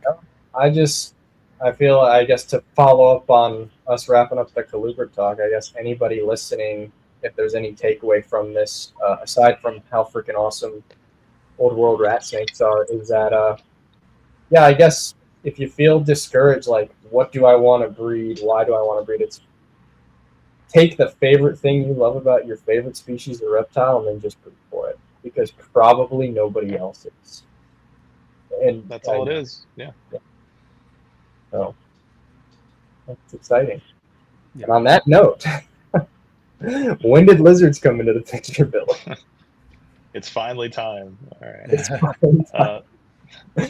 I'm holding a snake. So, yeah, the lizards kind of happened, what was it, maybe 3 years ago, I think. I was at Tinley, and I kept going back and forth. I wanted some, I wanted something. I kept thinking about the water dragons. Like a month or two before, I was at the Orlando show here, and Eddie Soto had some baby Australian water dragons. I don't know, I saw them, and like instantly I was like, oh crap, I'm in trouble. And of course I start talking to Eddie, which is a terrible idea. And he's like, oh well, yeah, we'll get you set up, no worries, all that. And I'm like, I need to leave because I'm about to buy this whole tank, like just full of them. So I didn't get them then, but a couple months later in Tinley, there was I forget the table. I think it was, I don't remember who it was, but it had some of Kristen's animals on it, and I ended up buying those like in the last 20 minutes of the show. I was like, hey, let's get them, whatever. I always had them growing up, and I always had a good time with them. So I was like, hey, why not? And that went really well. And then I just kind of dove head first, ended up with, the group I have. And then, Alex hustled me to get me some more, in the, doing a Tinley hotel room deal. Yeah, I'd mess with you, buddy. Yeah. But, to the Tinley hotel stays in the Tinley hotel. No, that was a good time. No, it's what I wanted. So I'm happy they ended up with you, man. You got the last of my group 8 that I produced last year, and I haven't had eggs hatched from that group yet. So, but it's been a weird year. The colors that are popping out on those babies now, man, as they're getting bigger, it's insane. Like I'm gonna have some pretty big groups, especially if most of them are females. It's going to be a good problem to have. But yeah, it was kind of a, I don't want to say spur of the moment thing. Like it was planned, but I was like, you know what? I keep thinking about it. Let me just do it. See, because like I didn't want to deal with insects. That was my thing. But once I got those, I started, again, I got the roach colonies. I got the super worms, mealworms. I do colonies of isopods for them too, and it's not that labor intensive. Once you have a system down and stuff. So, and then that turned into, long snouted dragons, all the geckos, sailfins, which I'm hoping those ambonensis are a pair. It's kind of starting to look like it. So we'll see. But when you breed them, you'll be hustling me at Tinley because I don't have ambos yet. Perfect. I can't wait. I cannot wait. The tables will be turned soon enough. You got blue beauties and ambonensis and Ridley Eye. You'll be in trouble, Alex. Yeah, I know. Let's be like a dealer. Like, hey man, let's go around the corner here. I've got something to show you. Yeah. The whole setup. Screw you, and here's the check. Hit him with the trench coat. You got some ambonensis hanging over here. You got some Orthriophis over here. Oh gosh. You got a cashier's check for me. Yeah. I just have to tell myself it's all a business write-off. It's all a business write-off. There you go. And it's a breeding investment. And then a depreciating asset after that. Yeah, depreciate. Yeah, exactly. Yeah.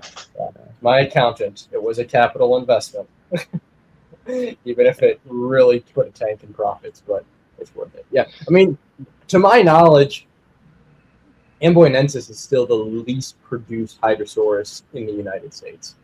They just, you lucked out getting those when you did and getting them acclimated, because I only know of one person who produced 3 this year, but it was just a spur of the moment clutch, because the only other person who has had continuous success with that species is in the UK. He's working towards F3s.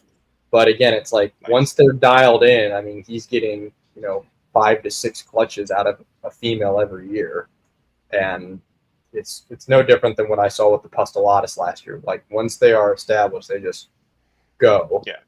I'd imagine with the Moluccan sailfin, Amboinensis is the Latin for the listeners, but they are a smaller Hydrosaurus. They get about the size of like a large water dragon. So I could understand that they make up for like higher egg count with smaller egg counts, but multiple clutches. And they're the oldest extant lineage of Hydrosaurus, so they're arguably the first sailfin. Their closest common ancestor would be like the Hypsilurus genus, which I believe you've got some of those as well too. But you lucked out with those, man. Those are very cool lizards. They're looking phenomenal, and I am cheering you on. You gotta get those breeding established, because it's just like with the amount of imports of those that I've seen come in, and I've been too scared, 1, to try and make room for them, but 2, just knowing the success rate of that species as imports, it's at that point, it's like you lucked out. You're doing phenomenal work with them, and I'm hoping you hustle me at Tinley with some captive babies in a few years, because that would be huge for the species and for my personal selfish interests. Well, it'd be full circle for me too, because I know when I first talked to you about them, I was still talking in the old terms as far as the taxonomic way of them, and I was like, oh, I want Weber's, which used to, the Ambonensis used to be lumped into that, and then you helped me out with that, but there was a picture in an old water dragon book that I still have, actually to this day, that they had like a lizards in the terrarium. No, it was actually a water dragon specific book. Oh, okay. But it had like a little chapter on basilisk and then a little chapter on sailfins. And the only pictures they had of sailfins were of Ambonensis. They had a close up of one, which I loved the pattern and like basically like the camo green and black look and all that. And then they had a picture of one like in a water dish where you could see the whole body and stuff. And I just always wanted that animal. So to be able to have it, like, I would love to be successful with them, but just having them and working with them every day. I mean, they want nothing to do with me, which is fine. But it's just so cool to peek in the tent and see what they're doing. And, they eat every plant I put in there, like you said they would. They ate down the monstera. I had like a big 5-foot monstera, and they like it. So I just got to keep rotating plants in there. I had that happen. I had a former coworker of mine. They said their grandmother had this beautiful monstera. It was a family plant, but they just didn't have the time to care for it. It was growing too big. I'm like, oh, there's no way my sailfins will eat that. And I mean, you're talking, like you said, yours was a 5-foot monstera. I mean, those stems are thick. Yep. And sure. 2 weeks. And then my one friend who's really into plants is like, you do realize that's like $250 worth of plants. I'm like, well, that's the most expensive meal they've eaten ever. So yeah, they're looking for more. Always, dude. It's never ending. Something that I've been having a fun time with now that, you were saying how you get 2 weeks of winter down by you in Florida. Up here in Minnesota, we get 2 weeks of summer. And typically, a little bit longer, but during our short growing season, I will harvest a ton of like wild grape and currant and dandelion and sweet clover. And so I will just uproot, you know, like a 4-foot stalk of sweet clover and throw it in there. And then the sailfins just graze all day on it like a giant brachiosaur. And so instead of, I mean, if you're able to try and do live plants and rotate, you know, you sacrifice a potted pothos and then you take it out and you put another one, that's great. But I'd imagine in Florida, you probably have the ability to just, you know, you're gonna have stuff year round that you could grow. And yeah, and like I said, at least for me up here, I'm able to pick a week, probably 7 to 10 different species of edible plants just to keep that variety going and keep them satiated. But I don't know. I haven't invested in like cameras yet. I almost want to put like a camera in there and do a time lapse and see just how long it takes them to mow down like a 5-foot stretch of grapevine, because that'd be funny. Cool. That spell up. But they're super awesome lizards, man. And like I said, mad props on the Amboinensis. That's the one that I've been it's evaded me, and I've had opportunities to get him, and I'm not gonna lie, I've just been too scared to. So it's a super Well, hopefully we can change that in a few years then. yeah. I'd rather start with captive bred. Are you working with other species of hydros aside from the Amboinensis as well, or Just the Weberi that came with the group. You know the story. yeah? Bought a group of I don't know if you Amboinensis. still had him or not, but No, he's doing great. He's still in there with them. I don't know what I'm gonna do with him. We need to talk. oh no, We need to talk. October Tinley is going to be very dangerous.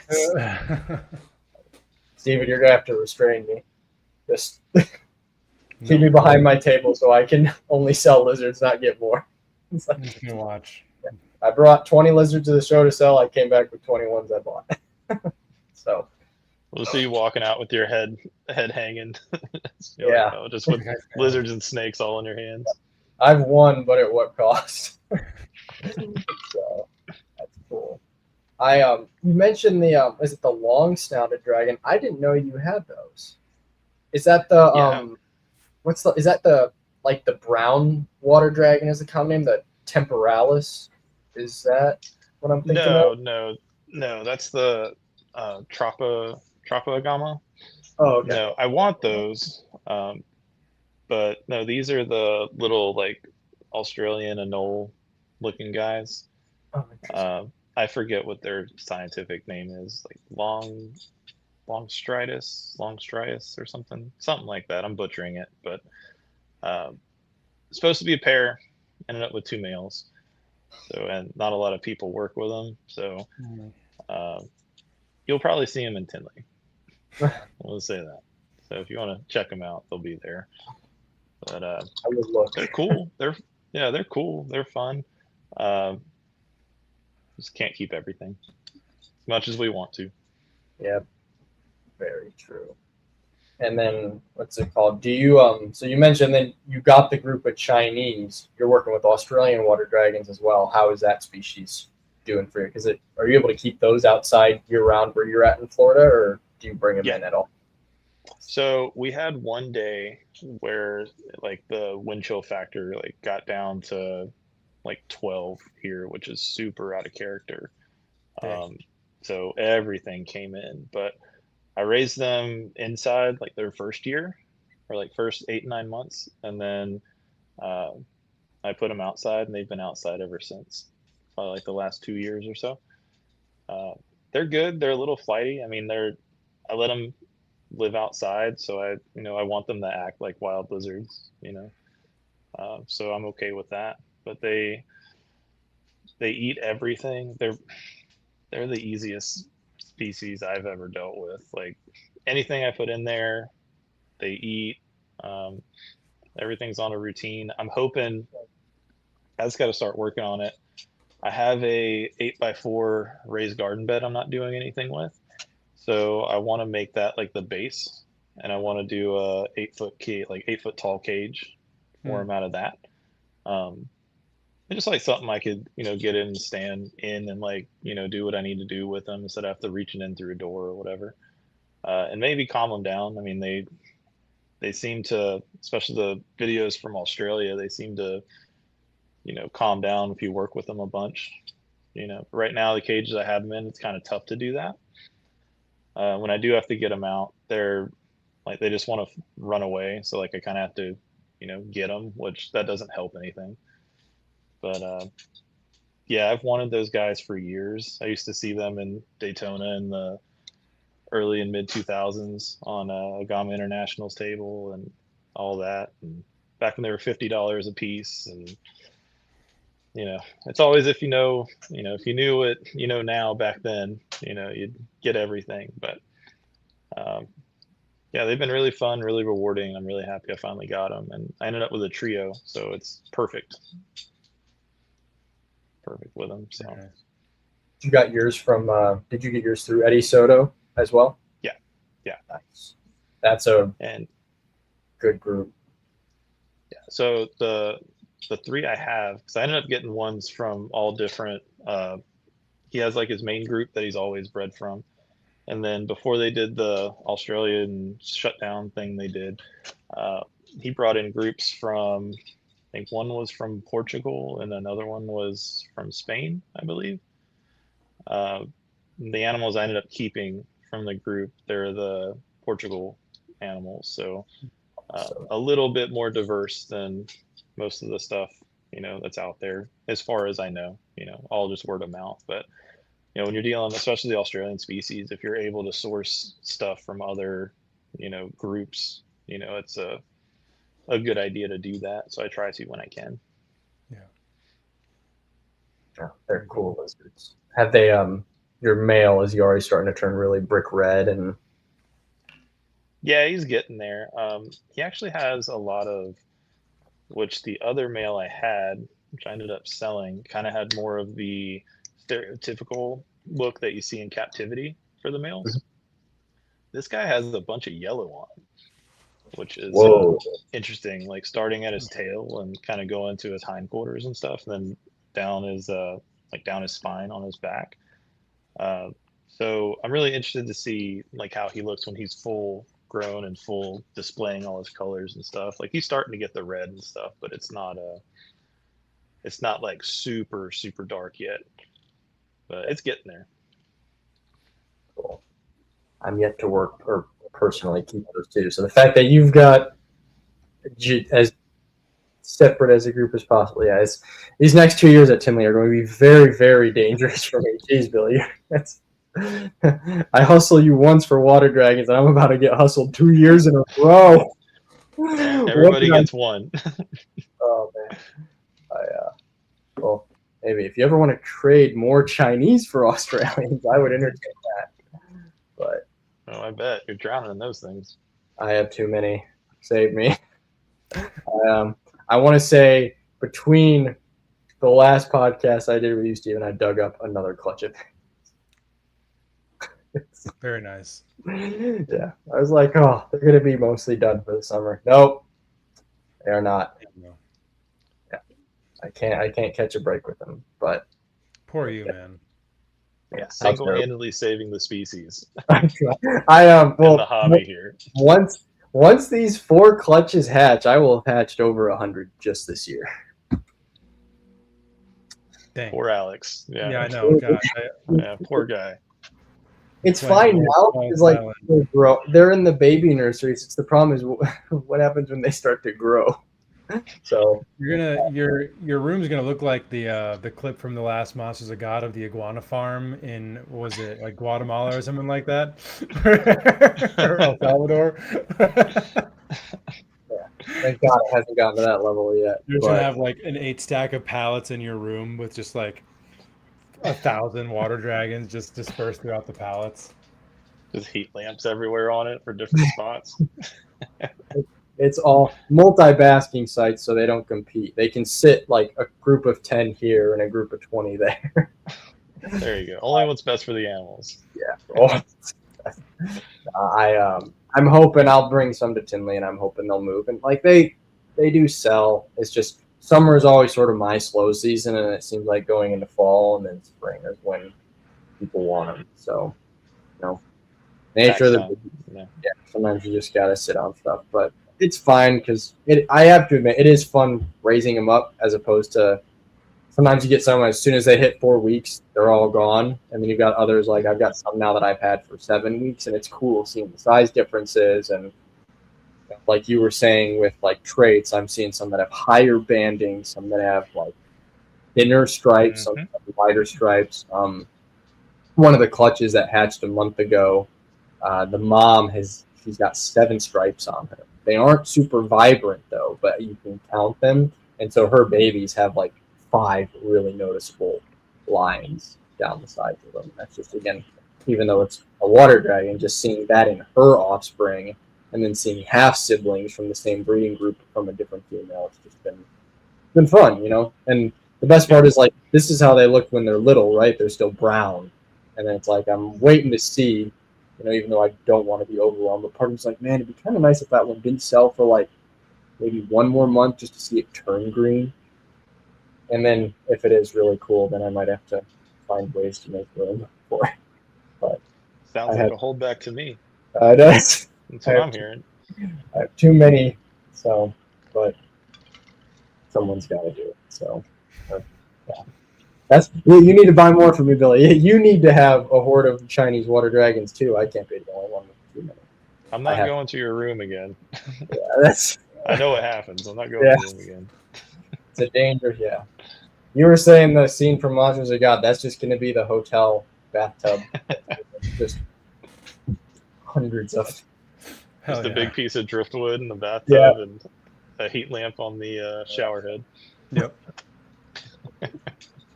Hell yeah. Running up to the room every half hour to crank the water, spray them, run back down. Right. And of course, a UV light, because yes, got to have that. Yep. Yeah. The ZooMed ReptiSun 10.0, which is a sponsor of the Trap Talk Reptile Network. So, anyways, so really good diversity of lizards. I know, Steven. You are that kid with the washing machines, man. Yep. Billy, are you big on Instagram Reels? Yeah. You watch Instagram Reels? Yeah. I don't know if this hit your algorithm, but over the last few days, there's this kid who he's obsessed with like different models of toilets and washing machines. He's like 8 or 9 probably, and he's like walking down the rows at like Home Depot or Lowe's and like telling everything about this model number of this Samsung, whatever the hell, and like it's like these are trash, these are trash. That is Alex 100% with these dang reptile products. Hey, I know my stuff, man. I'm just saying, Billy. I mean, what the rack behind you? What is that? An ARS 5040? Yeah. Yeah, hybrid. Hybrid. Okay. Yeah. I couldn't see that logo in the corner. So. I said that kid, I was like, oh my gosh, this must be Alex's cousin. I've worked at so many places. It's just, and I mean, no, a lot of people have worked at so many places. Nobody does this. It's awesome. I love it. But you're one of one. There's nobody else who can do this. I was pretty happy. I had a friend reach out because he knows I like to collect antique stuff. I just got 2 Herbstat 2 red lines. The discontinued Herbstat. So, yeah. They're just sitting on my shelf over there next to my reptile book collection like an antique. But very, very nice. Very nice. You're gonna end up opening the like reptile product museum one day, kind of like how Bob Ashley has like the art display at the Chiricahua Desert Museum. You're gonna have the reptile product history display at the Alex Museum. It's coming. I won't lie. I've got some rare products, man. I have a T12 desert UVB bulb from like the 1990s. It's like some off-brand, but it's just like, I mean, the bulb is like literally, an 1.5 inches in diameter. Like it's a T12 fixture. And I got that from one of my college professors because they had stuff that the Herp Society lab had forever. And then that's how I got a bunch of my Neodesha cages I have now because he had a ton of them in storage. Nice. And he was like, yeah, I'm thinking of selling them. I was like, well, they're kind of old. And these things were perfect. They're not even like stained yellow yet because they were kept in dark. I'm like, I don't know. These are old cages. How much would you want them? He's like, just $20 each. And I bought every single one of them. Always hustling somebody. Yeah. just like manipulation. Like, man, these things are kind of trash. You're like, I want them so bad. Oh my gosh. So they still have the original. I've got one like in my living room where I've got my snake stack, and yeah, it still has the original sticker and everything on the side, NPI plastics. So It's I was almost That's tempted cool. not to put a snake in it, but I was like, no, we will. I mean, that's what it's meant for. So I still have my one old Neodesha cage to my right now. Just you saw the stacking ones. Remember that you had some three no, Neos. yes. They are probably in a storage locker somewhere in Chicago that I've never been to. I'm not sure if my dad's listening, but he probably knows this. But yeah, I those cages are definitely somewhere. I haven't seen them since before I moved to Indiana, but they gotta be. Well, do you need them? Clearly not. If I don't know that I even have them. Okay, and see, Billy was just talking about cave-dwelling rat snakes earlier. So I'm seeing a triangular pattern here now. You have cages you are not using. I have snakes that I don't have. Billy is producing snakes that I don't have. Dude. And you got cages that he'll pay you $20 for. Yes. I could pay you $25 per cage. Well, yeah. Hell yeah. Inflation. Wildlife is They gotta account for inflation. So 62 Daro. Okay. Yeah. So jokes aside, products aside, where do the Chelonians come in, Billy? Because you've got quite the turtle and tortoise collection. You've got some cool stuff. Yeah, that happened fast. So I've always been interested in tortoises, but I never thought I could pull it off in the space I have. So I don't know what happened. I got interested and I was looking up different species, and here in Florida, the forest species do better. The redfoots, yellowfoots, mountains, elongateds, stuff like that. I found in my research, I found mountain tortoises, Burmese mountains. And I really liked the fairy eye. And this was like, I decided I wanted those like a month before Daytona. And then I learned about Vic Morgan.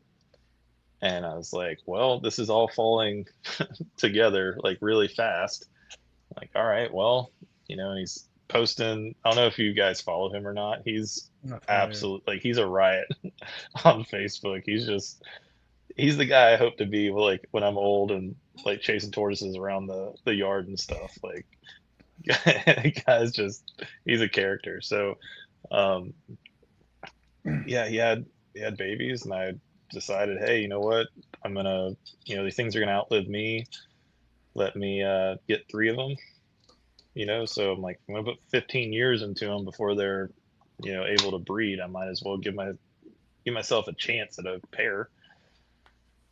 And so I got those. The mountains are, Minoria is my favorite, like hands down. The black and brown mountains are insane. They're so much fun. Then about 2 or 3 months after Daytona that year, a group of 4 or 5-year-old brown mountains popped up here in Florida for like a really good price. And I was like, oh no, what's gonna happen? And yeah, I ended up pulling the trigger on those. So like within 3 months, I went from no tortoises to 7 tortoises, and but dang, yeah, as I said, fast. Yeah, fast. But I got the space in the yard and all that, so that's all good. So it ended up lapsing recently. I got to do paperwork and stuff, but I was actually a registered nursery here in Florida for a while. I like, growing plants and stuff. Okay, cool. So pretty much the backyard and all the nursery type stuff has kind of morphed into growing food for the tortoises, which sense. Kind of makes it easier. To where I don't have to always go and do store-bought stuff and all that. I can, go out to the hibiscus tree and, get a bunch of flowers and leaves, and that's a good meal for them. Mulberry tree, all that. Of course, all the spineless cactus pads and all that stuff. But yeah, that was how that started. And, now I think I'm up to 16 tortoises, I think. So talking about diversity, Dang. talking about no judging, Steve, no judging. No, I'm the last one to judge. I can't. I've lost that privilege. No, my girlfriend gives me crap about it. She's like, in a year you got X amount of tortoises. I'm like, yeah, I know, whatever. But so a year later, Jeremy Thompson of the Kinixis initiative here in Florida, I think he's in like Tallahassee or Pensacola, I forget where he's at. He had 3 bloodlines of Fairei that were all unrelated from Vic Morgan stuff. And the theme of what we've been talking about is diversifying, having, different animals and all that. I couldn't say no to F1 animals, that are documented and stuff from the Atlanta Zoo and all that. So I ended up getting, 3 of those. I got 1 from each line. So the idea is when they're all up to size and I know what, sexes they are, I can, pair them off or trio them off, whatever. And then, I can rotate stuff however I need to. So I'm not just breeding the same stuff into oblivion, and all that. But yeah, I've had so much fun with them. I regret not getting them 10 years ago. I wish I would have got them a long time ago.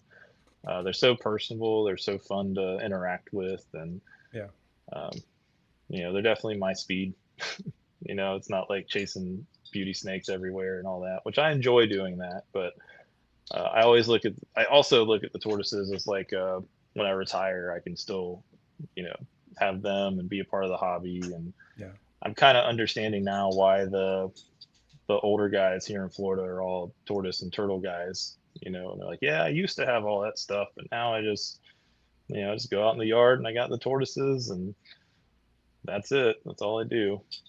I understand now where, years ago I was like, man, you could have so much fun doing, all this other stuff. But they've been a blast. And my friend group from the herpetoculture network that we were talking about earlier, it's funny, they've seen how like excited I've been about them, so now they're slowly starting to get into them. One has a red foot, another one's looking into, I think he's looking into elongateds now, which I'm like, yes. Yes, let's get all the species going in the circle. Hell yeah, that's awesome. Yeah, that's it's the best and the worst, having a wide variety of species in your kind of group of people that you talk to all the time, because the temptations are just they're endless. It's really, it could be a problem, but it's at the same time it's a lot of fun. Yeah, well, luckily I've kind of turned into the guy that has most of what everyone wants. Because for the most part, I have what I want, now, which is a little bit of everything. But now everybody, kind of like what Alex is saying, he's like, oh man, you're gonna have this, this, and this. Like he's not the only one that's saying that, which is funny. But they're I recommend, if you have the space and the want to have tortoises, I recommend them to everybody if you're able to keep them the right ways and stuff. They're so much fun. Yeah, I love like the star tortoises in particular. I'm a big fan. I mean, obviously the giants are, they are what they are. They're one of the most impressive animals on planet Earth. But yeah, star tortoises have always really had my heart. But I have to imagine in Florida, probably quite challenging and maybe even fully unethical to like really, try to adapt a desert species to, such a tropical environment. So it's yes and no. Okay. So it's possible. There's guys that do it. I know, like, because I've looked into the stars. I really like them too. Yeah. I would get the Burmese stars because like the other stars are a lot. Yeah, like those are doable here. Okay. Gotcha. Because they're a lot more hardy. Yeah. Yeah, the other ones, they're a little more picky with their, husbandry and temperatures and moisture and all that they'll deal with. Same with the sulcatas. It's pretty known that if you get a sulcata that was born here in Florida from parents that are acclimated to here, it'll do better than ones that are like in Arizona. Because those are like the two places where, they're mass produced for whatever reason they are. But yeah, I'll never understand that, but that's what it is. There's other species that would be great for that, niche of like the first time tortoise and all that. But like almost every other tortoise. Pretty much, yeah. So to complete my craziness, so you're talking about the giants. I actually did pull the trigger on a Aldabra last year. Hell yeah. Because Eddie actually convinced me, because Eddie has 3 of them. Yeah, because I was like, man, I don't know, like, that, like my girlfriend was all about it, because like she works at Busch Gardens. I used to work there with her. So like we'd always get behind the scenes, and of course all we want to do is the Aldabra tour and all that, and like seeing the 500-pound prehistoric animal, like what's cooler than that. So he's about 4 or 5 inches now, but he's grown that from like 3 inches last year. So like it's happening. It's happening quick. But they're tons of fun. Like I said, I wish I would have did it earlier, but it's like they say, you should have did something 10 years ago. The second best time is to do it now. So it's kind of what I'm going with. It was interesting at Daytona to see the prices on the Aldabras and Galops that were there. Much more like attainable than I've seen as long as I've been, at least somewhat paying attention. Yeah, the Aldabras were definitely cheaper than what I paid last year. That's for sure. I noticed that. Yeah. But no, it's good and bad. You don't want them to be too attainable, because that's obviously that's not something for everybody. No. That's a big, like we talked about it for a good 6 months and had everything ironed out and all that, because a mountain tortoise or a redfoot or something is one thing, but even once he gets 100 pounds, that's a different beast you're dealing with. Yeah, 100%. Did you have to do any modification to your backyard to prepare for tortoise mania? Fencing and whatnot? Okay. No, I use the right now, because everything I have is pretty small. I don't have, besides the brown mountains that are about 7 years old now, 8 years old, and like the biggest one might be 13 inches. Like they're not that big yet. I use the raised bed.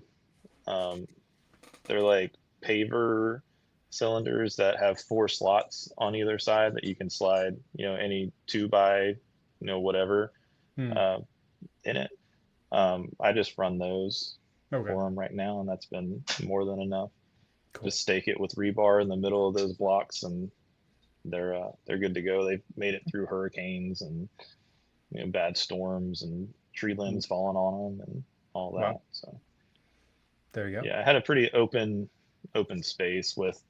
I can easily more than double what I have now for everything. So I'll be good for a while. And when do you think that's going to happen? Maybe within the next year or so?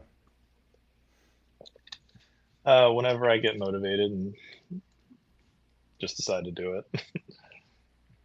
Fair enough. Yeah, like right now I have the newest tortoise project is I'm going to move the first group of fairy eye. I have another 8x4 garden bed that I just need to make a lid for, and then I'm just going to run them in that for a while and give them a little more space than what they have now. It's just find the time and motivation.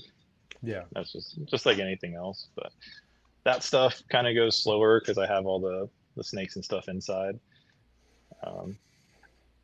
Yeah, it's all just time management and stuff. Luckily, my real life job, my schedule is pretty good, so I have a lot more time now to Nice. to mess with this stuff. I used to have a second job. I quit that, so I've had a lot more time to get a lot of the stuff I've wanted to do for a long time done. So it's just kind of getting all those things checked off the list. Very cool. So At this point, do you have a species count of your collection in total? off the top of my head, no. Okay. It's a lot. If you had to It's roughly guess, what do you think you're at? probably 20 to 30. Like Yeah. that's safe to say. Very nice. Yeah. No, I have a lot of stuff, but like also I've been doing this a long time. Like if you count when you're a kid, like I started keeping stuff in '01 and I've always had something. And this has been a slow build, besides the tortoises, like everything's been over the years and all that. So it's a lot to do, but it's you guys get it, like it's what we love to do, so it's not really work per se, like it is, but it isn't. Yeah. It's fun. It's a good way to decompress from the real life stuff and all that, and Sure. just cleaning cages and throwing rats at stuff and trying not to get attacked. What's better than that? Nothing at all.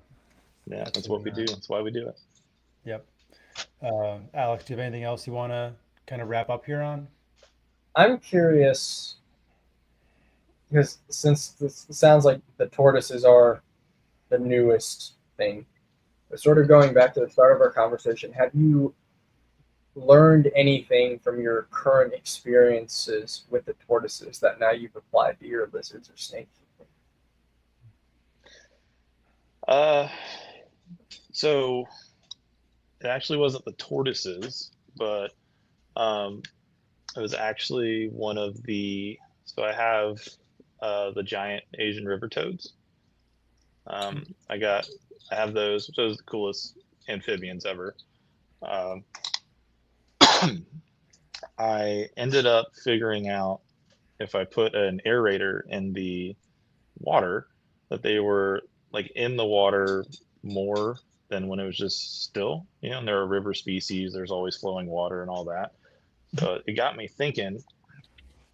So what I ended up doing was I did that in the sailfins, the Macrolepis, tent, the water dragons, all that. And I kind of noticed there was more in and out of them being in the water, instead of just like plopping in it when they need to use the bathroom than not being in it at all. They were kind of using it more at their leisure. So that's something that I took from another species and applied to the lizards and stuff, which Nice. honestly at this point I'll never not have an aerator. And like you can get a cheap block that will, like, you don't need a huge aerator that's gonna drive you crazy with the hum and stuff. Like you can get a tiny small one, just a little. I think I have like 4-inch pucks that I put in there, so they're low profile. They don't really get in the way of anything, but it keeps it moving and keeps it aerated. And all the lizards I put it in seem to use the water a lot more, and it's not just to use the bathroom. So I feel like that's a good thing. Say I only done that once, but at the time my sample size was significantly smaller, and I didn't have. And I won't lie, just because of scale, I haven't even attempted that. So I'm almost in. Yeah, it seems like just if you're noticing they're using it more, I've always wondered, like, yeah, it makes sense. They live near moving water. I've always just done the change a big tub daily or drain, but yeah, they're staring at like, why is the river not moving? Yeah, I mean, it's not something you have to do. It's just something that I noticed what appeared to be a positive impact on, the animals I had. I even noticed the sailfins, whenever they decide to, if I spook them or whatever by looking at them, they'll jump in the water. They always do the I'm dead in the water thing where the bubbles are. So they're even more, secluded and stuff. I'm like, all right, you know, they're using it, they know it's there, and you know, It's cool. so it's worth a shot. Yeah, I'm gonna go buy a darn pump and air stone tomorrow. That's what I'm gonna do. Give it a shot. Yeah, especially in the water dragon groups, just because some of them I've got multiple females, and yeah, that water gets dirty really quickly. So maybe having it just fresh oxygen in the water, help it stay less poopy before it becomes.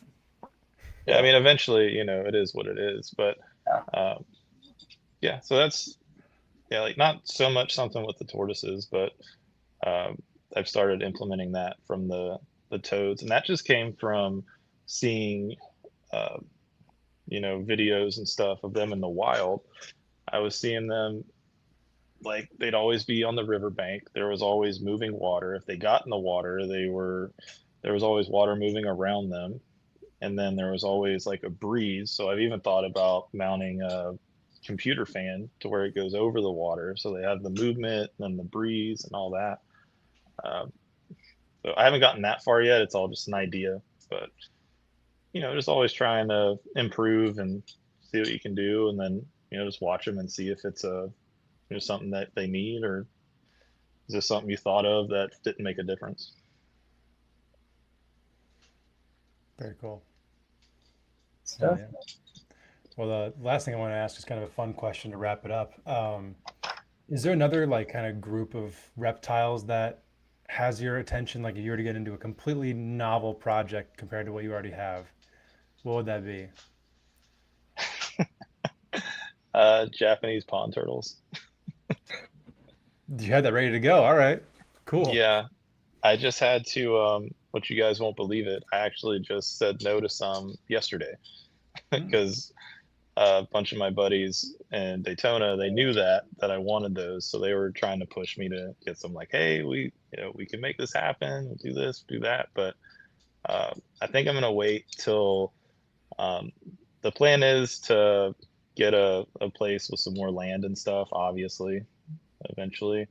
And I think I'll wait for the aquatics until then, just to, you know, do that. But yeah, those would be one that I think would be cool, and they can be outside year round, and they're supposed to be, you know, they're not that big.